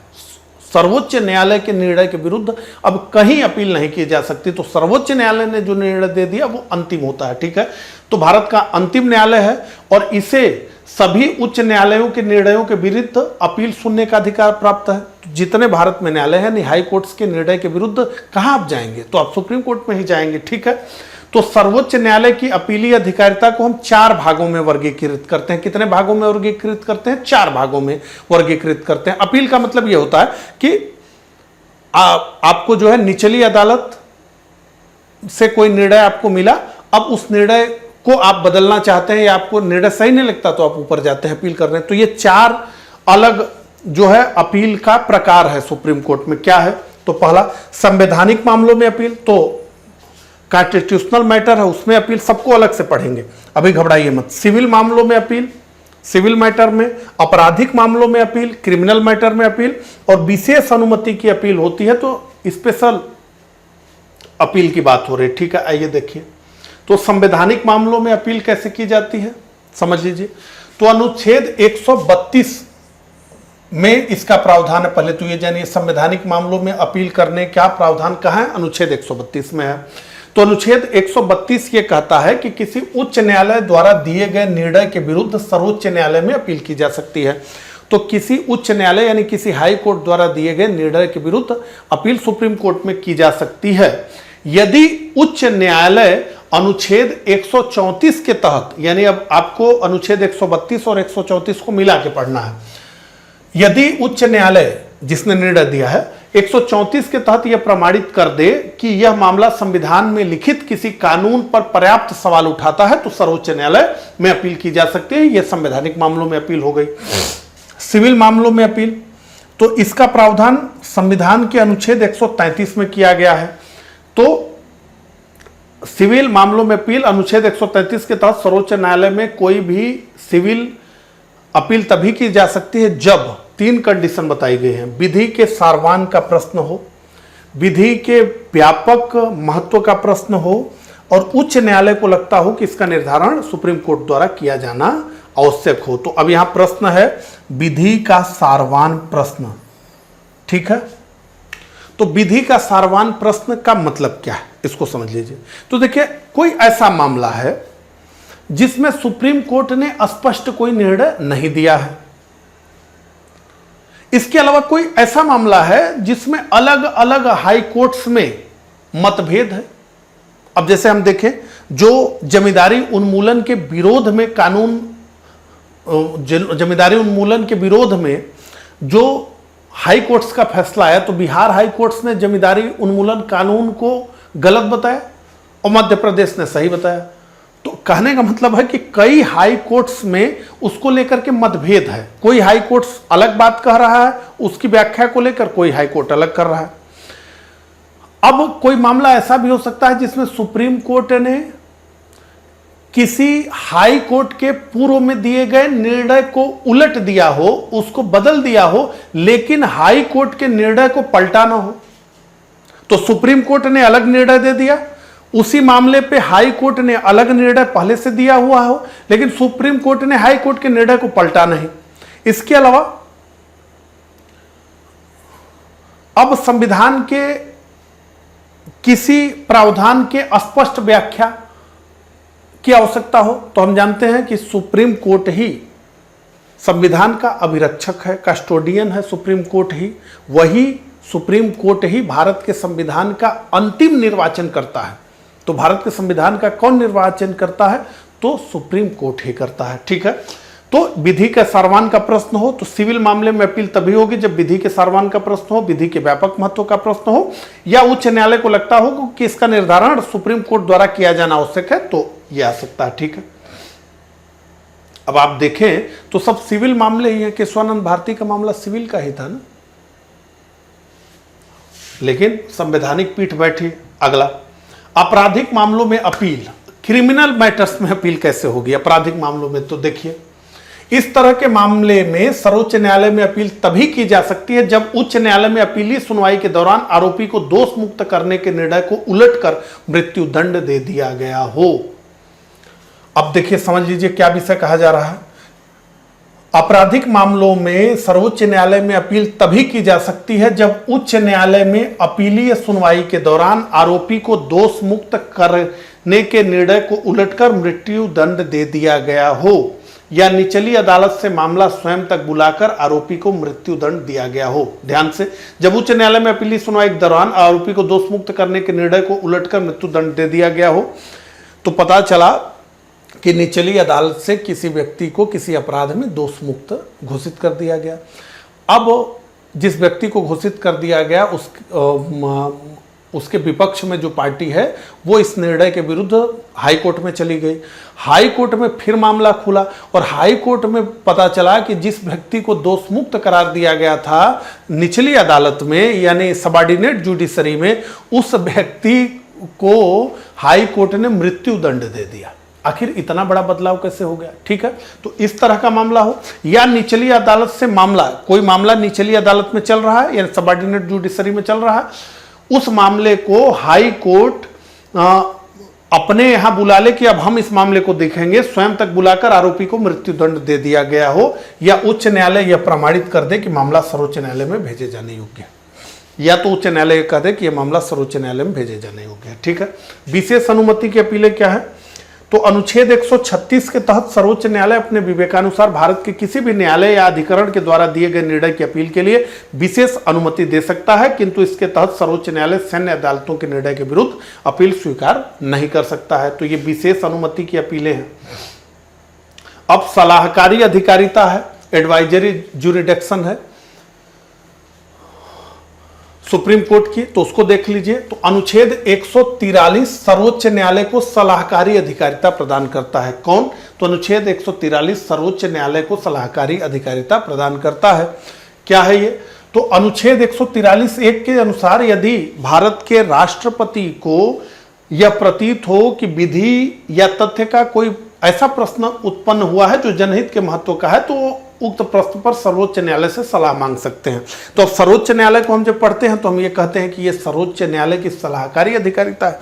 राष्ट्रपति को पढ़ते हैं तो हम ये कहते हैं कि ये राष्ट्रपति की अधिकारिता है कि वो सर्वोच्च न्यायालय से सलाह मांग सके। हम जानते हैं कि बेरू बारू संघ मामले में डॉक्टर राजेंद्र प्रसाद ने अनुच्छेद 143 के तहत सुप्रीम कोर्ट से सलाह मांगी थी। तो ये सुप्रीम कोर्ट से सलाह मांग सकते हैं भारत के राष्ट्रपति, ये उनका राइट है। ठीक है। तो क्या है इस विषय में? तो सर्वोच्च न्यायालय सलाह मांगने पर ही सलाह देगा। पहला यह कहा गया है कि भारत के राष्ट्रपति सर्वोच्च न्यायालय से सलाह मांग सकते हैं। तो यह है कि भारत के राष्ट्रपति जब सलाह मांगेंगे तभी सलाह देंगे सर्वोच्च न्यायालय। तो उन खास मित्रों की तरह ये काम नहीं करेंगे जो बिना मांगे सलाह देते हैं। तो स्पष्ट लिखा है कि जब मांगा जाएगा तभी सलाह देंगे। तो जब भारत के राष्ट्रपति सर्वोच्च न्यायालय से सलाह मांगेंगे तभी सर्वोच्च न्यायालय सलाह देगा। दूसरा, सर्वोच्च न्यायालय की सलाह राष्ट्रपति पर बाध्यकारी नहीं होगी। तो राष्ट्रपति महोदय को अगर कोई सलाह दे दिया सर्वोच्च न्यायालय तो वो उनके पर बाध्यकारी नहीं हो जाएगा। वो सलाह मान भी सकते हैं, सलाह को नहीं भी मान सकते हैं। ठीक है। तीसरा, सर्वोच्च न्यायालय सलाह देने के लिए बाध्य नहीं है। तो राष्ट्रपति सर्वोच्च न्यायालय की सलाह मानने को बाध्य नहीं है, तो सुप्रीम कोर्ट भी सलाह देने के लिए नहीं बाध्य है। तो राष्ट्रपति महोदय ने सलाह मांग लिया, सुप्रीम कोर्ट सलाह दे भी सकता है, नहीं भी दे सकता है। यह इसकी अधिकारिता है, ध्यान दीजिए। लेकिन यह अनुच्छेद 143(1) का मामला है। ठीक है। अब अनुच्छेद 142(2) के तहत संविधान के लागू होने से पूर्व की संधियों, समझौतों और विवादों पर भी सर्वोच्च न्यायालय से सलाह मांग सकते हैं भारत के राष्ट्रपति। यह अनुच्छेद 143(2) होना चाहिए। तो सर्वोच्च न्यायालय को सलाह देना अनिवार्य है। अगर भारत के राष्ट्रपति संविधान के लागू होने से पूर्व की संधियों, समझौतों और विवादों पर सर्वोच्च न्यायालय से सलाह मांगते हैं तो अनुच्छेद 143(2) के तहत अगर सलाह मांगते भारत के राष्ट्रपति तो सर्वोच्च न्यायालय को सलाह देना अनिवार्य है और सर्वोच्च न्यायालय की सलाह राष्ट्रपति पर बाध्यकारी नहीं होगी। तो अनुच्छेद 143(1) के अनुसार अगर भारत के राष्ट्रपति सर्वोच्च न्यायालय से सलाह मांगते हैं तो सर्वोच्च न्यायालय सलाह देने के लिए बाध्य नहीं। इस तरह प्रश्न पूछा गया, आपको लग रहा है इतना समय लगा रहा है, अरे भैया प्रश्न है ये। तो अनुच्छेद 143(1) के तहत अगर सलाह मांगेंगे तो सर्वोच्च न्यायालय सलाह दे भी सकता है, नहीं भी दे सकता है। लेकिन अनुच्छेद 143(2) के तहत अगर भारत के राष्ट्रपति सलाह मांगेंगे तो सर्वोच्च न्यायालय को सलाह देना अनिवार्य है। और अनुच्छेद 143(3) के अनुसार राष्ट्रपति को सलाह कम से कम 5 न्यायाधीशों के संविधान पीठ द्वारा दी जाती है। तो अनुच्छेद 143 ये कहता है, देखिए जब सुप्रीम कोर्ट में 5 जजेस जब बैठते हैं तो उसको हम कॉन्स्टिट्यूशनल बेंच कहते हैं, संवैधानिक पीठ कहते हैं। तो ये अगर आपसे पूछा जाए कि राष्ट्रपति को सलाह देने के लिए सुप्रीम कोर्ट के कम से कम कितने जजेस की बेंच होनी चाहिए, तो वो संवैधानिक पीठ होती है। कम से कम 5 जजेस बैठेंगे तभी राष्ट्रपति को सलाह देंगे। ये नहीं है कि इसी तरीके से राष्ट्रपति को सलाह दे देंगे। तो ये स्पष्ट हो गया। इसके बाद अभिलेख न्यायालय है, कोर्ट ऑफ रिकॉर्ड है सुप्रीम कोर्ट। क्या मतलब है इसका? तो अनुच्छेद 129 के अनुसार सर्वोच्च न्यायालय अभिलेख न्यायालय होगा तथा उसे ऐसे न्यायालय की सभी शक्तियां प्राप्त होंगी। तो अभिलेख न्यायालय यानी कोर्ट ऑफ रिकॉर्ड। तो कोर्ट ऑफ रिकॉर्ड उसे कहते हैं ऐसे न्यायालय के सभी निर्णयों को, जजमेंट को, उसके आदेश आर्डर को, उसके निर्देश डायरेक्शन को लिखित रूप में सुरक्षित रखा जाता है और सभी अधीनस्थ न्यायालय उन्हें पूर्व उदाहरणों के रूप में प्रयोग करते हैं। सिंपल समझिए कि सुप्रीम कोर्ट ने अगर कोई डिसीजन दिया है तो उस डिसीजन को सुरक्षित रखा जाता है और उसको पूर्व उदाहरण के रूप में अधीनस्थ न्यायालयों में प्रयोग किया जाता है। तो अब जैसे हाई कोर्ट में कोई मामला चल रहा है, सिमिलर उसी तरह का मामला 3 साल पहले सुप्रीम कोर्ट में था, दोनों मामले एक तरह के दिख रहे हैं, सेम कंडीशन दिख रही है, तो सीधे सुप्रीम कोर्ट के उस जजमेंट को ला करके हाई कोर्ट में वकील रख देगा और सीधे हाई कोर्ट के जज से कहा जाएगा कि हुजूर इसी तरह का मामला सुप्रीम कोर्ट में 3 वर्ष पहले आया था, सेम कंडीशन है जो इस केस की है, इस पर 3 साल पहले सुप्रीम कोर्ट ने यह निर्णय दिया था। अब बस काम आसान हो गया। अब हाई कोर्ट्स के जज को यह देखना है कि मामला सिमिलर है कि नहीं। अगर सिमिलर है और सुप्रीम कोर्ट के का आर्डर है 3 साल पहले का, तो सेम वही आर्डर हो जाएगा। इसी को हम कहते हैं कोर्ट ऑफ रिकॉर्ड्स। बराबर जो है हाई कोर्ट से कोई निर्णय आ जाता है तो वो सभी अधीनस्थ न्यायालयों में पूर्व उदाहरण के रूप में हो जाता है। तो जज वकील साहब लोग यही तो खोजते हैं कि अरे इससे मिलता जुलता मामला देख लिया जाए, हाई कोर्ट में कोई आया था तो वही बस कह देना है कि साहब पेज नंबर इससे पेज नंबर पे देख लीजिए, ये मुकदमा था। ठीक समझ आ गया। तो सभी अधीनस्थ न्यायालय उन्हें पूर्व उदाहरण के रूप में प्रयोग कर सके। इसके अलावा अभिलेख न्यायालय एक विशेषता यह भी होती है, अभिलेख न्यायालय तो आपने समझ लिया, इसकी एक विशेषता यह भी होती है कि यह अपने अवमानना कंटेम्प्ट के लिए दंड देने की शक्ति भी रखता है। ठीक है, यह स्पष्ट हो गया।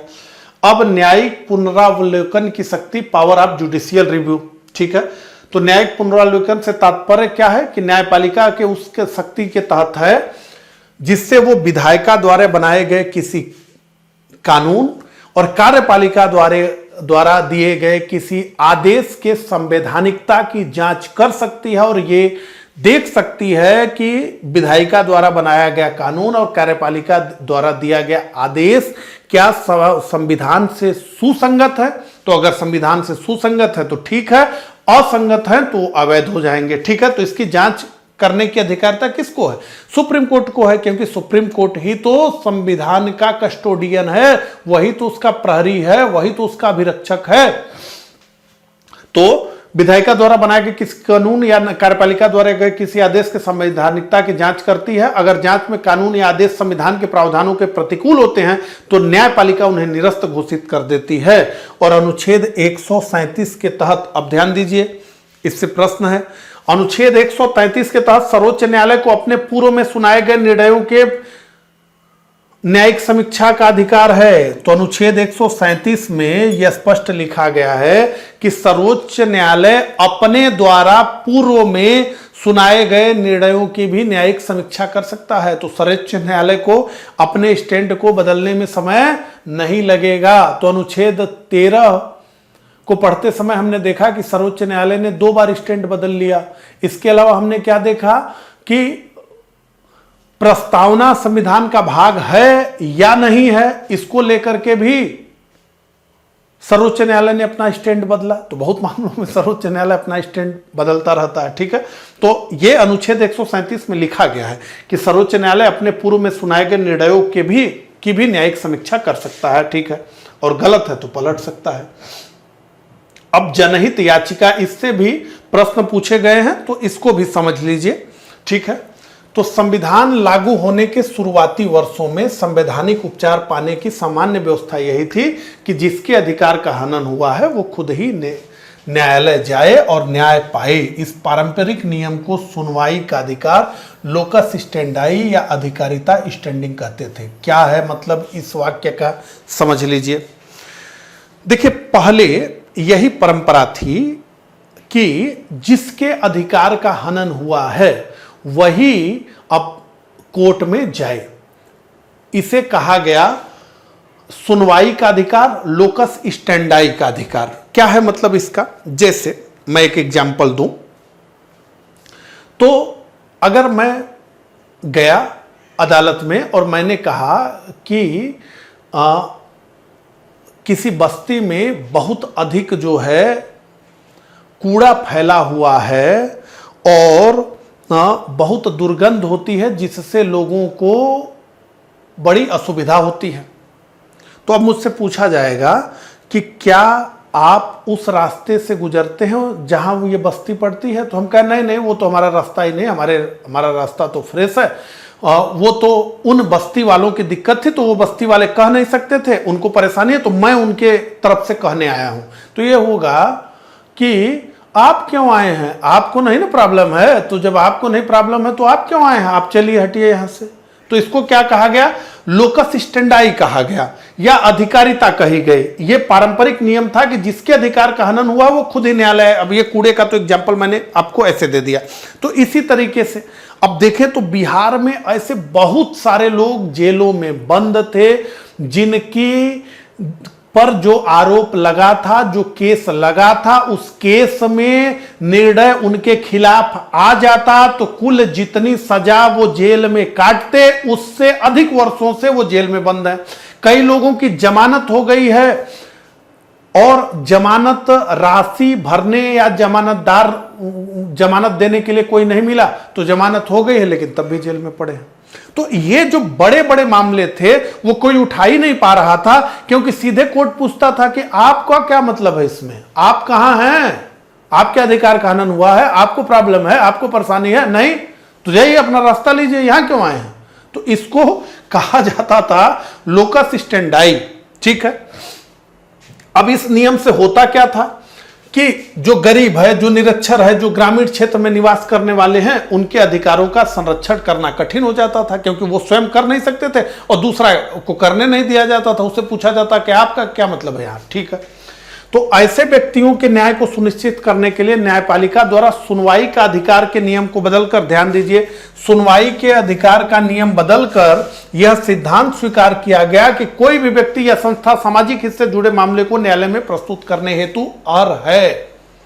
वो है, उससे नहीं पूछेंगे कि आपका क्या मतलब है। ठीक है, तो अब देखिए, भारत में सर्वप्रथम सर्वोच्च न्यायालय के न्यायाधीश पीएन भगवती, ठीक है, पीएन भगवती द्वारा 1979 में हुसैन आरा खातून बनाम बिहार राज्यवाद में जनहित याचिका यानी पब्लिक इंटरेस्ट लिटिगेशन को स्वीकार किया गया।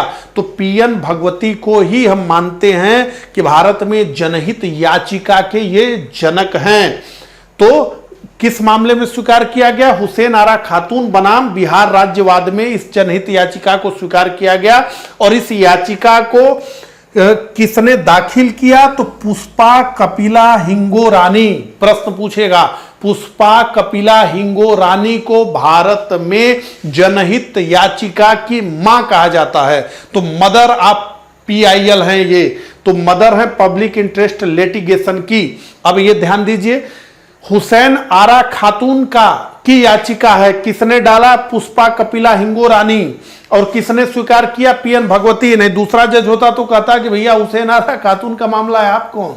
ठीक है, तो हिंगोरानी ने दाखिल किया, जिन्हें जनहित याचिका के जनक भारत में पीएन भगवती और जनहित याचिका की मां पुष्पा कपिला हिंगोरानी है। और इस समय सर्वोच्च न्यायालय पूछा जाता है, पीएन भगवती बाद में जाकर के सर्वोच्च न्यायालय के चीफ जस्टिस बने, लेकिन उस समय जब ये केस आया, जो हमने कहा बिहार राज्यवाद वाला, तो उस समय मुख्य न्यायाधीश वाईबी चंद्रचूड़ थे। तो आपसे पूछा जाएगा, तो पीएन भगवती भी भारत के मुख्य न्यायाधीश रहे, हमारे हिसाब से 85 के बाद रहे, लेकिन उस समय यानी 79 में न्यायाधीश वाईबी चंद्रचूड़ थे, ये समझ लीजिए। ठीक है, इतना बात आपको समझ में आ गया। तो न्यायमूर्ति पीएन भगवती और न्यायमूर्ति बी.आर. कृष्णा अय्यर को जनहित याचिका को प्रोत्साहन देने के लिए जाना जाता है। ठीक है, तो ये दोनों नाम महत्वपूर्ण है। पीएन भगवती बहुत फेमस, लेकिन इसके साथ ही न्यायमूर्ति वी.आर. कृष्ण अय्यर है। ठीक है, तो इसे सर्वोच्च न्यायालय और उच्च न्यायालय दोनों में प्रस्तुत किया जा सकता है पीआईएल को। जनहित याचिका की अवधारणा का उद्गम देश संयुक्त राज्य अमेरिका है। ये ध्यान दीजिए, जनहित याचिका का उद्गम देश संयुक्त राज्य अमेरिका है। तो आपसे यह भी पूछा जा सकता है कि जनहित याचिका पीआईएल की अवधारणा कहां से विकसित हुई? तो अमेरिका से विकसित हुई।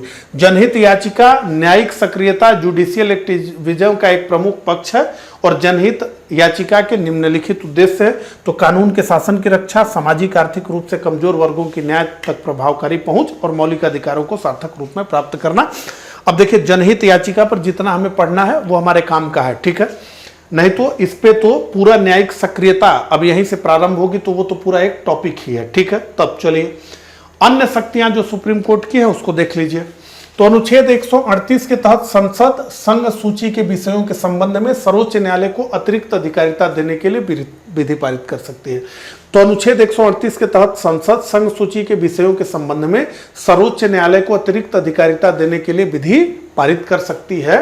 और अनुच्छेद 139 कहता है कि संसद सर्वोच्च न्यायालय की रीट अधिकारिता वृद्धि कर सकती है। अब ये दोनों पॉइंट दिमाग में रखिएगा, इन दोनों पॉइंट से प्रश्न प्रीवियस ईयर में पूछा गया है। ठीक है, अब आगे ध्यान दीजिए।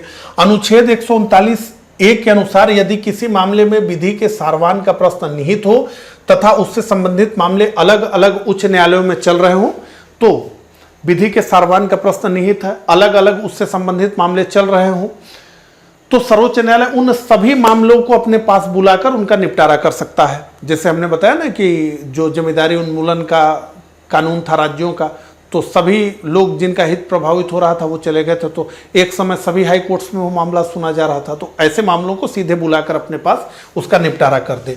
ऐसा वो भारत के महान्यायवादी के निवेदन पर कर सकता है या फिर स्वप्रेरणा स्वमोटो से कर सकता है।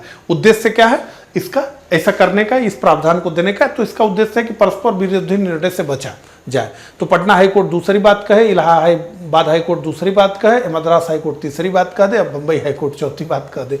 ठीक है, अनुच्छेद 141 के अनुसार सर्वोच्च न्यायालय द्वारा घोषित विधि सभी न्यायालयों पर आबादकर होती है। ध्यान दीजिए, अनुच्छेद 141 के अनुसार सर्वोच्च न्यायालय द्वारा घोषित विधि सभी न्यायालयों पर आबादकर होती है। तो सर्वोच्च न्यायालय ने अगर कोई डिसीजन दिया है, सर्वोच्च न्यायालय ने कोई ऑर्डर दिया है, तो वो सभी न्यायालयों पर आबादकर होगी। ठीक है, चाहे हाई कोर्ट हो, चाहे जिला न्यायालय हो। ठीक है, किंतु सर्वोच्च न्यायालय अपने पूर्ववर्ती निर्णय से आबद्ध नहीं होता। ध्यान दीजिए, सर्वोच्च न्यायालय कोई निर्णय देगा तो वो उसके सभी नीचे के अदालतों पर आबद्धकर होगा, लेकिन सर्वोच्च न्यायालय अपने पूर्ववर्ती निर्णय से आबद्ध नहीं होता है। तो सर्वोच्च न्यायालय अपने निर्णय को बदल सकता है, वो उस पर आबद्ध नहीं होता है। और इसका मामला ऐसे होता है कि किसी निर्णय को अगर 5 सदस्यीय संविधान पीठ ने दिया है डिसीजन, तो उस डिसीजन को तभी पलटा जा सकता है जब 5 से अधिक जजेस बैठेंगे।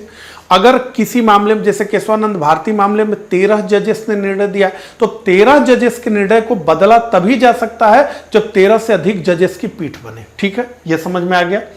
सर्वोच्च न्यायालय को संविधान की व्याख्या का अंतिम तथा पूर्ण अधिकार प्राप्त है। सर्वोच्च न्यायालय को संविधान की व्याख्या का अंतिम तथा पूर्ण अधिकार प्राप्त है।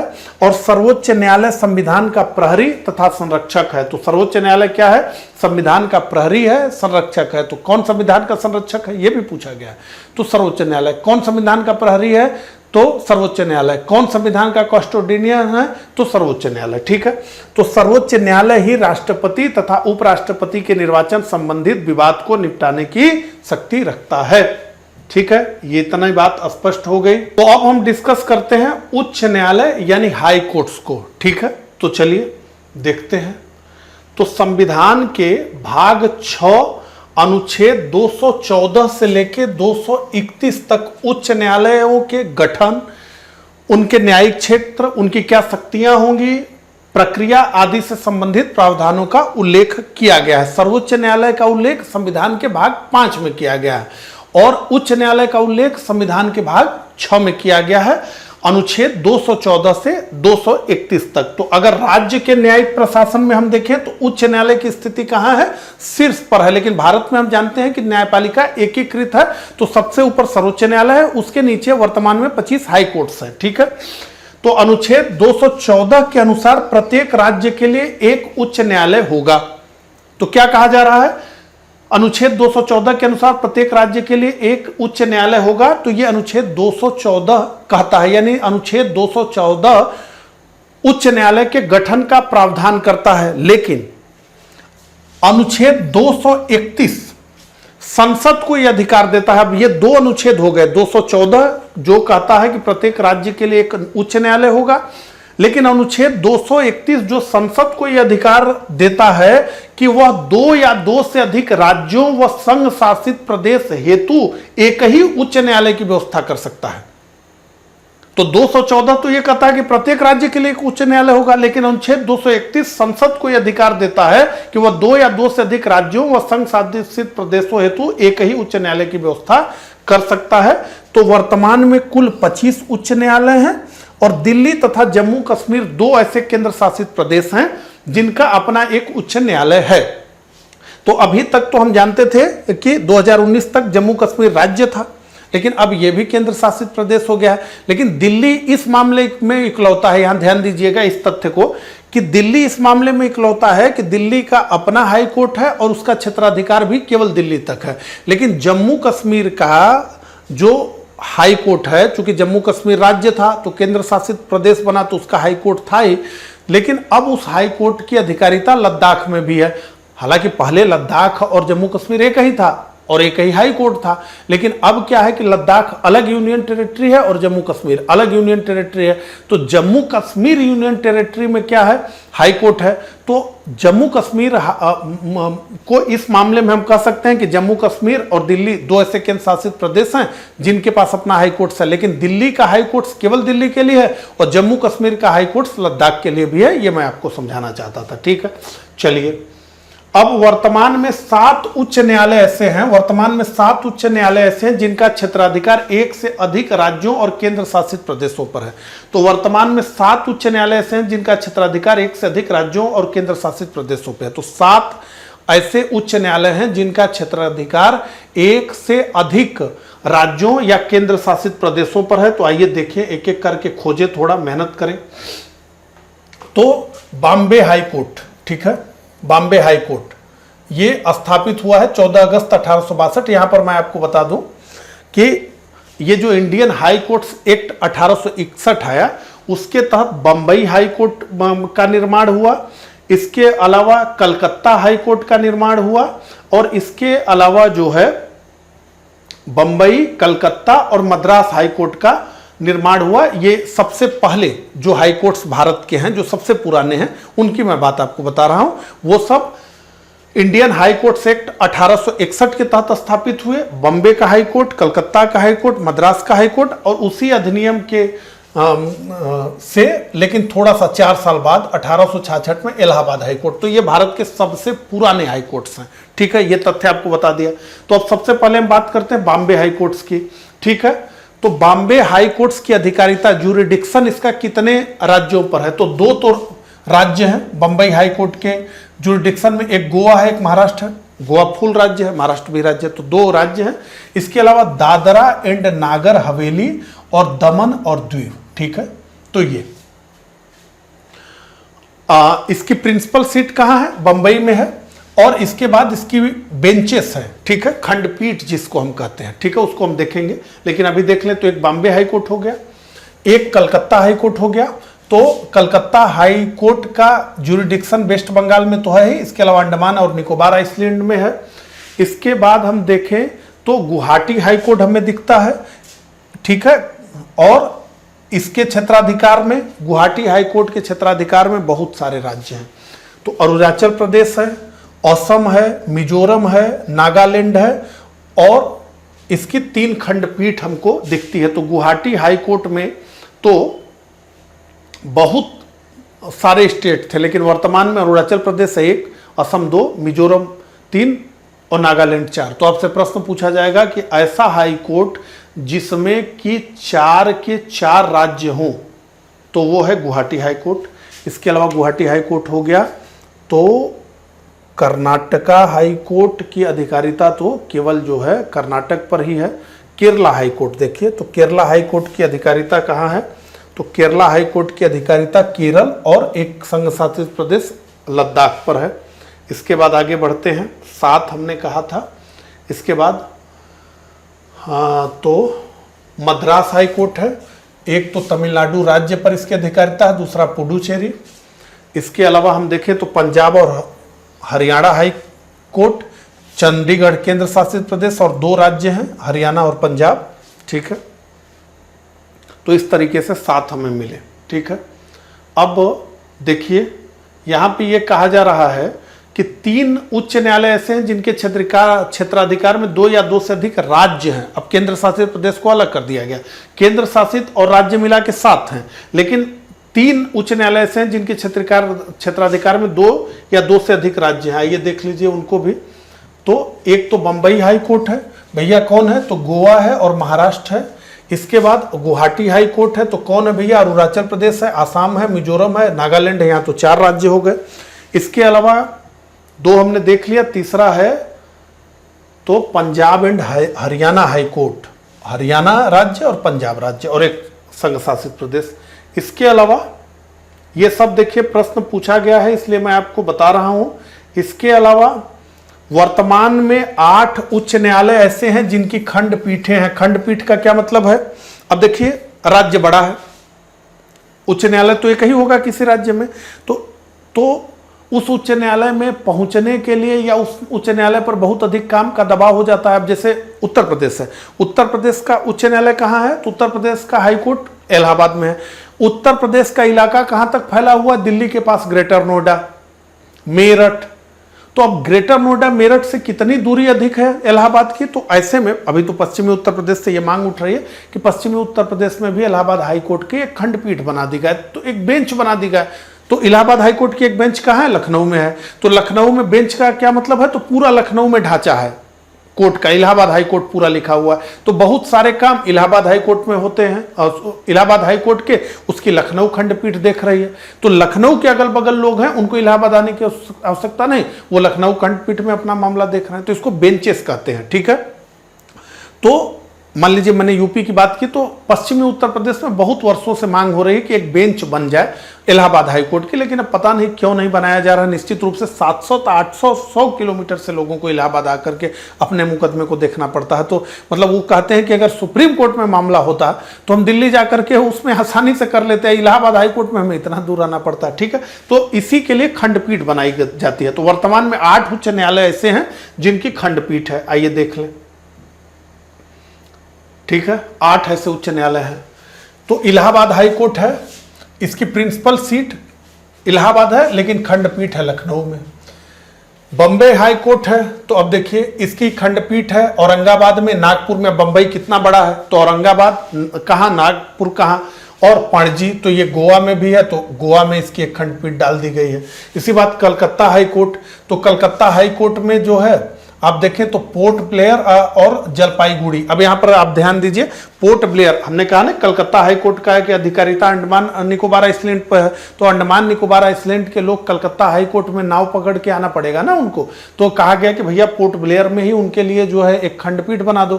तो ये खंडपीठ नहीं है, इसे कहते हैं सर्किट बेंचेस, यानी भ्रमणकारी अदालतें, यानी कि यहाँ पर अस्थायी ढांचा होता है अदालतों का।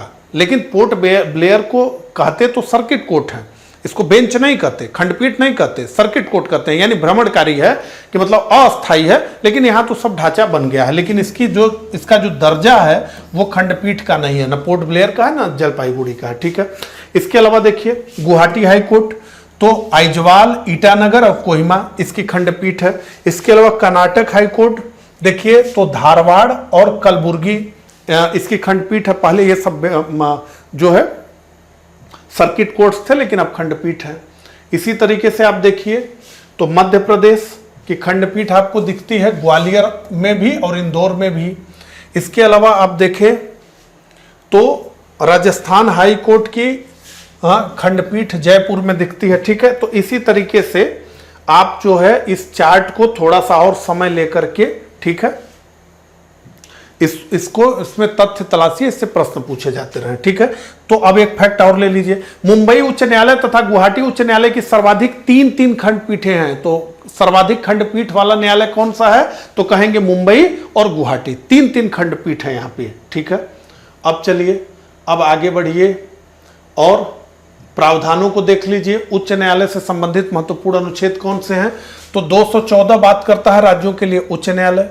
215 उच्च न्यायालयों का अभिलेख न्यायालय होना, तो सर्वोच्च न्यायालय अभिलेख न्यायालय है, तो उच्च न्यायालय भी अभिलेख न्यायालय है। अनुच्छेद 216 उच्च न्यायालयों का गठन व ढांचा।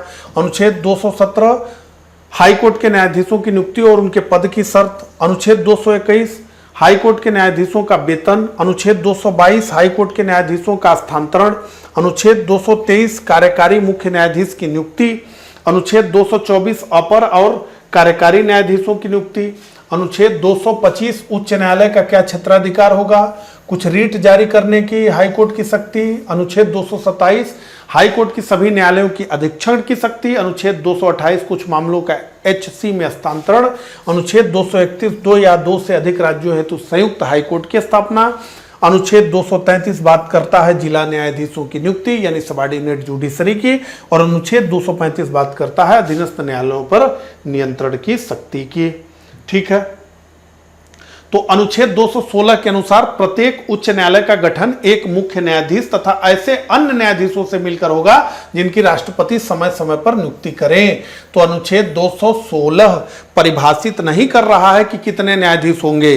सर्वोच्च न्यायालय के मामले में क्या लिखा था कि 7 अन्य न्यायाधीश होंगे और एक मुख्य न्यायाधीश होगा मूल संविधान में। यहां मूल संविधान में नहीं लिखा है। क्या लिखा है कि प्रत्येक उच्च न्यायालय का गठन एक मुख्य न्यायाधीश तथा ऐसे अन्य न्यायाधीशों से मिलकर होगा जिनकी राष्ट्रपति समय समय पर नियुक्ति करे। तो अधिकारिता राष्ट्रपति के पास है। अनुच्छेद 224 के अनुसार आवश्यकता पड़ने पर अतिरिक्त न्यायाधीशों और कार्यवाहक न्यायाधीशों की नियुक्ति भी की जा सकती है। तो हाई कोर्ट में अतिरिक्त न्यायाधीश और कार्यवाहक न्यायाधीशों की भी नियुक्ति की जा सकती है।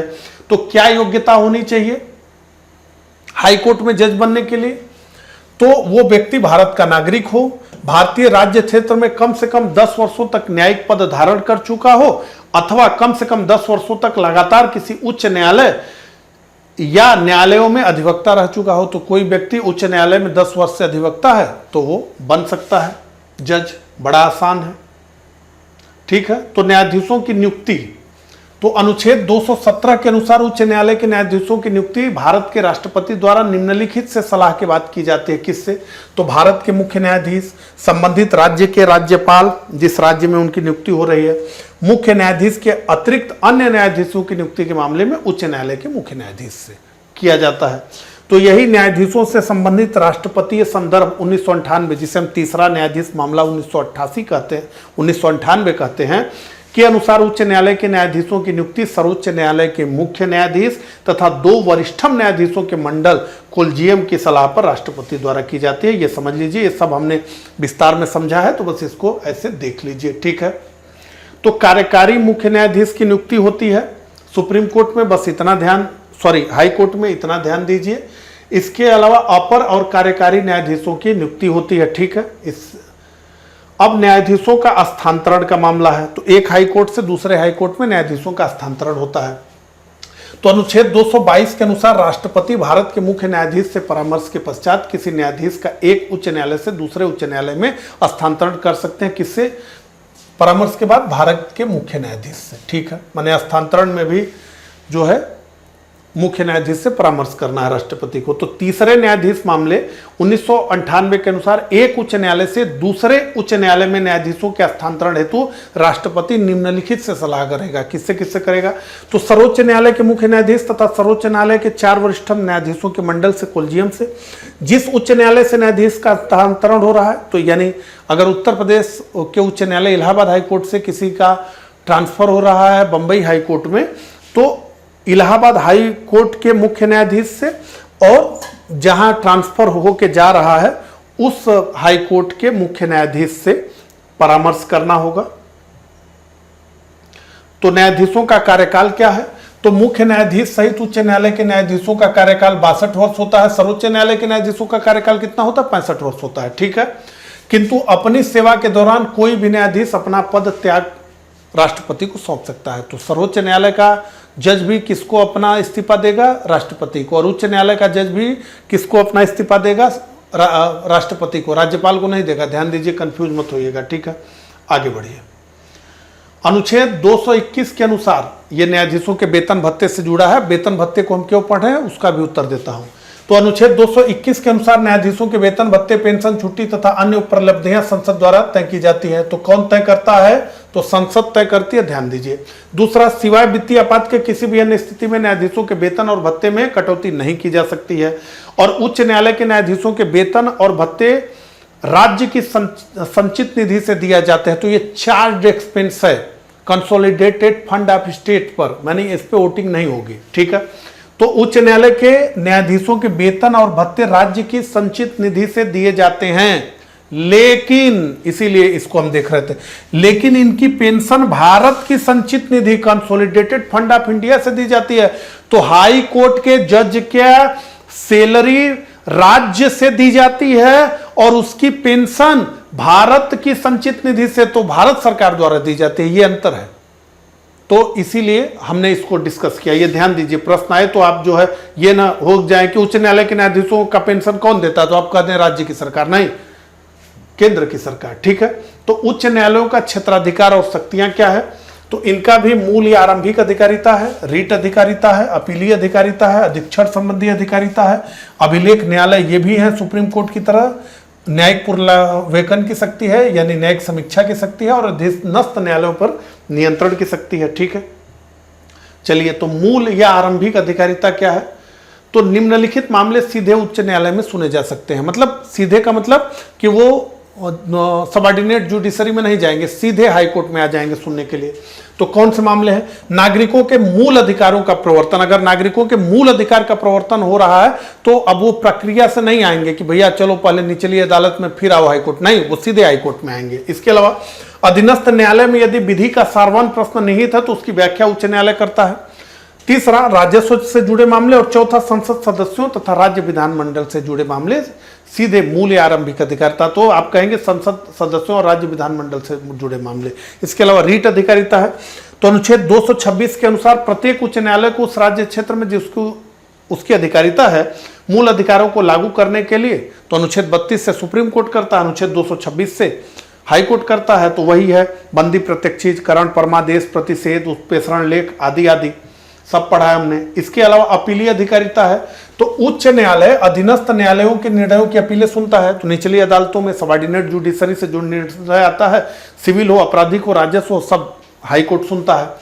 आपराधिक मुकदमों में सत्र न्यायालय द्वारा दिए गए मृत्युदंड पर उच्च न्यायालय की पुष्टि आवश्यक होती है। ध्यान दीजिए, अगर कोई आपराधिक मुकदमा है और उसमें सबऑर्डिनेट जुडिशरी से, जिसको सत्र न्यायालय हम कहेंगे, सत्र और न्यायालय किसको कहेंगे आगे हम पढ़ेंगे, लेकिन अभी सत्र न्यायालय ही दिमाग में रखिए। तो सत्र न्यायालय ने अगर मृत्युदंड दे दिया गया है तो उच्च न्यायालय की पुष्टि आवश्यक होती है। जिला लेवल पर मृत्युदंड दिया तो जा सकता है, लेकिन उस मृत्युदंड पर सहमति हाई कोर्ट की लेनी होगी, ठीक है। और उच्च न्यायालय के एकल न्यायाधीश के निर्णय के विरुद्ध उच्च न्यायालय में दोबारा अपील की जा सकती है। तो उच्च न्यायालय में अगर कोई जज सुन रहा है और एक सिंगल जज है, उसको क्या कहते हैं, सिंगल बेंच है।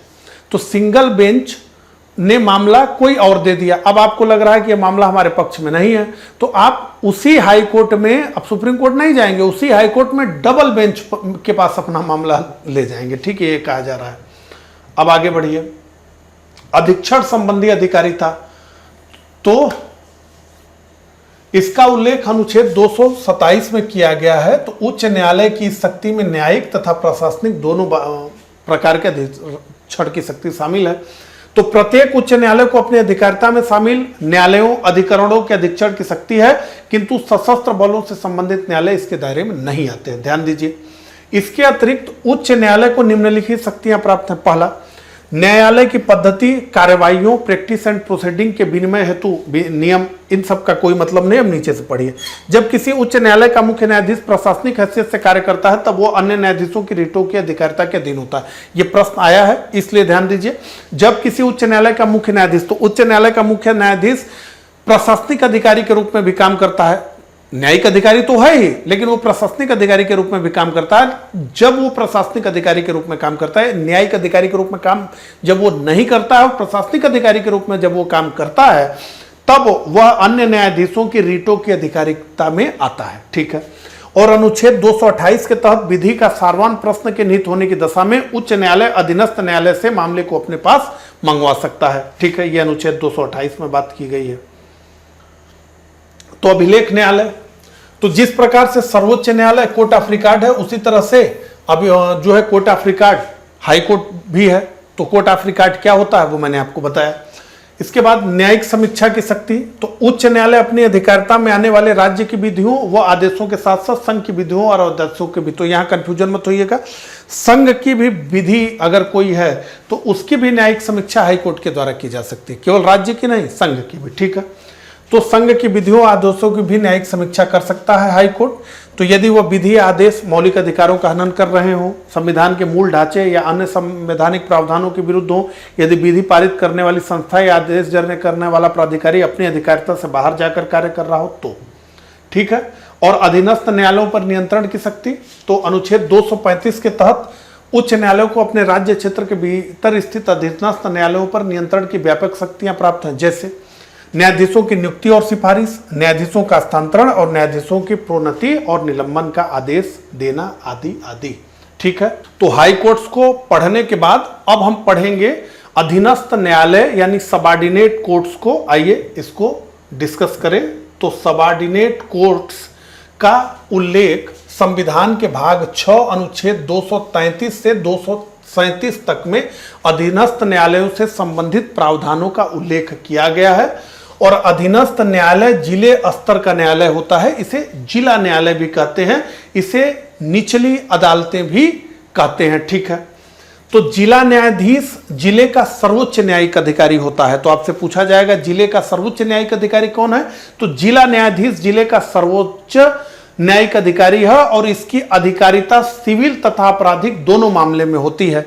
और जब ये सिविल मामले देखता है तब उसे न्यायाधीश डिस्ट्रिक्ट जज कहते हैं, और जब आपराधिक मामले देखता है तो उसे सत्र यानी सेशन जज कहते हैं। ये देख लीजिए एक बार ढांचा। तो हमने लेक्चर के प्रारंभ में यही चार्ट देखा था, सर्वोच्च न्यायालय सबसे ऊपर, फिर हाई कोर्ट्स, उसके बाद जिले में अधीनस्थ या निचली अदालतें। तो अधीनस्थ अदालतों को हम देख लेते हैं जिले में। ये तो राजस्व न्यायालय है, इसको भी हम डिस्कस करेंगे। ठीक है, लेकिन अभी समझिए, तो दो प्रकार हैं अदालतों के मोटे तौर पर। एक है दीवानी न्यायालय, सिविल कोर्ट। सिविल कोर्ट में कौन से मामले सुने जाते हैं, तो संपत्ति वगैरह के विवाद कहाँ आते हैं, सिविल कोर्ट में आते हैं। दूसरा क्या मामला होता है, तो दूसरा मामला होता है दंड न्यायालय यानी क्रिमिनल कोर्ट। तो हम कहते हैं ना कि फौजदारी और दीवानी कानून, फौजदारी और दीवानी कानून। तो क्रिमिनल कोर्ट फौजदारी कोर्ट है और दीवानी न्यायालय सिविल कोर्ट है। ठीक है, तो दोनों में किस तरीके से पद सोपान है, कैसे ये चलता है। अब ये देखिए, ये मोटे तौर पे है, हो सकता है ये किसी राज्य में अलग हो।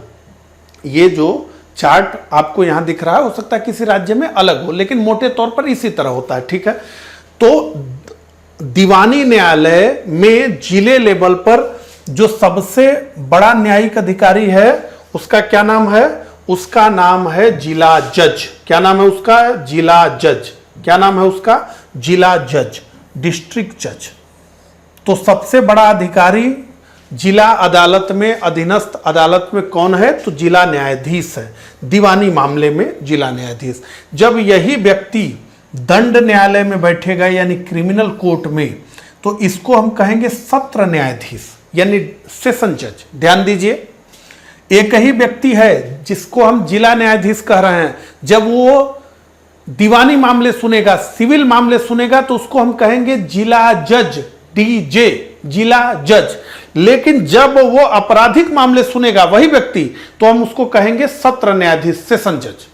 ठीक है, सेशन जज आपने जरूर सुना होगा, और जिला जज। तो जिला जज और सेशन जज ये कहिए, तो क्या हम कहेंगे, पूरा नाम क्या कहेंगे, जिला एवं सत्र न्यायाधीश। आप देखते होंगे अदालतों में यही तो कोर्ट्स है जिस पे हम लोगों का काम पड़ता है। कौन, हाई कोर्ट और सर्वोच्च सुप्रीम कोर्ट जाता है, इसी कोर्ट में तो सब लोग जाते हैं। तो सत्र न्यायालय लिखा होता होगा, सेशन कोर्ट। ठीक है, तो इसको क्या कहते हैं, जिला एवं सत्र न्यायाधीश। उसके बाद प्रथम श्रेणी दंडाधिकारी है, और उसके बाद मुंसिफ या कनिष्ठ जज है। ठीक है, तो सबसे नीचे कौन है, मुंसिफ या कनिष्ठ जज है। अब आपको मैं बताऊं उच्च न्यायालय में कैसे जज जाते हैं, आपने जान ही लिया। सर्वोच्च न्यायालय में कैसे जज जाते हैं, ये आपने जान लिया। अब जान लीजिए जो परीक्षा की प्रणाली है उसका प्रारंभ होता है निचली अदालतों में, सबऑर्डिनेट जुडिशरी में, जिला लेवल की अदालतों में। तो यहां पर हम जानते हैं कि स्टेट जुडिशरी के एग्जामिनेशन होते हैं, उससे जो लोग चयनित होते हैं वो मुंसिफ बनते हैं और यहां से जिला न्यायाधीश बनने में इनको बहुत समय लगता है। तो जो परीक्षा दे के जाते हैं वो यहाँ आते हैं, मुंसिफ या कनिष्ठ जज बनते हैं। और यही अगर आपराधिक मामलों में देखें तो इनको हम कहते हैं दंडाधिकारी। ठीक है, तो यहां पर आते हैं। और एक हायर जुडिशरी है, उससे मान लीजिए जिला जज थोड़ा जल्दी बन जाते हैं, इस तरह की प्रक्रिया। तो ये परीक्षा देने वालों का है मामला। तो प्रथम श्रेणी न्यायाधीश हम किसको कहेंगे? दीवानी मामले के न्यायाधीश को।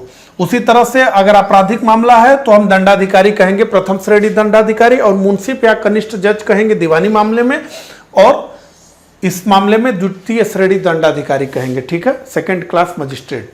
अब एक न्यायालय राजस्व का भी होता है, रेवेन्यू कोर्ट का होता है। ठीक है, तो राजस्व मंडल में सबसे ऊपर है रेवेन्यू बोर्ड। ठीक है, नीचे से शुरू करिए। सबसे नीचे है तहसीलदार, जो तहसील को देखता है। फिर जिलाधीश है, कलेक्टर हैं, इनको डीएम साहब को कलेक्टर कहते हैं ना। कलेक्टर का मतलब ये होता है जो टैक्स कलेक्टर रहता है वो कलेक्टर है। तो कलेक्टर है, तो सबसे नीचे है तहसीलदार, उसके यहाँ मामला जाएगा। फिर वहां से ऊपर दीवानी मामलों की बात मैं कर रहा हूँ, रेवेन्यू की। फिर जिलाधीश आएंगे, फिर कमिश्नर साहब आएंगे, फिर राजस्व मंडल आएगा, और उसके बाद जो है अंत में राजस्व न्यायालय आएगा। ठीक, ये पद सोपान है। ठीक, तो इस प्रकार से इस लेक्चर में बस इतना ही। मुझे कमेंट करके जरूर बताइएगा कि मेरा ये प्रयास आपको कैसा लगा। मिलता हूं इसी तरह के अगले लेक्चर में, तब तक के लिए आप सभी को नमस्कार, धन्यवाद।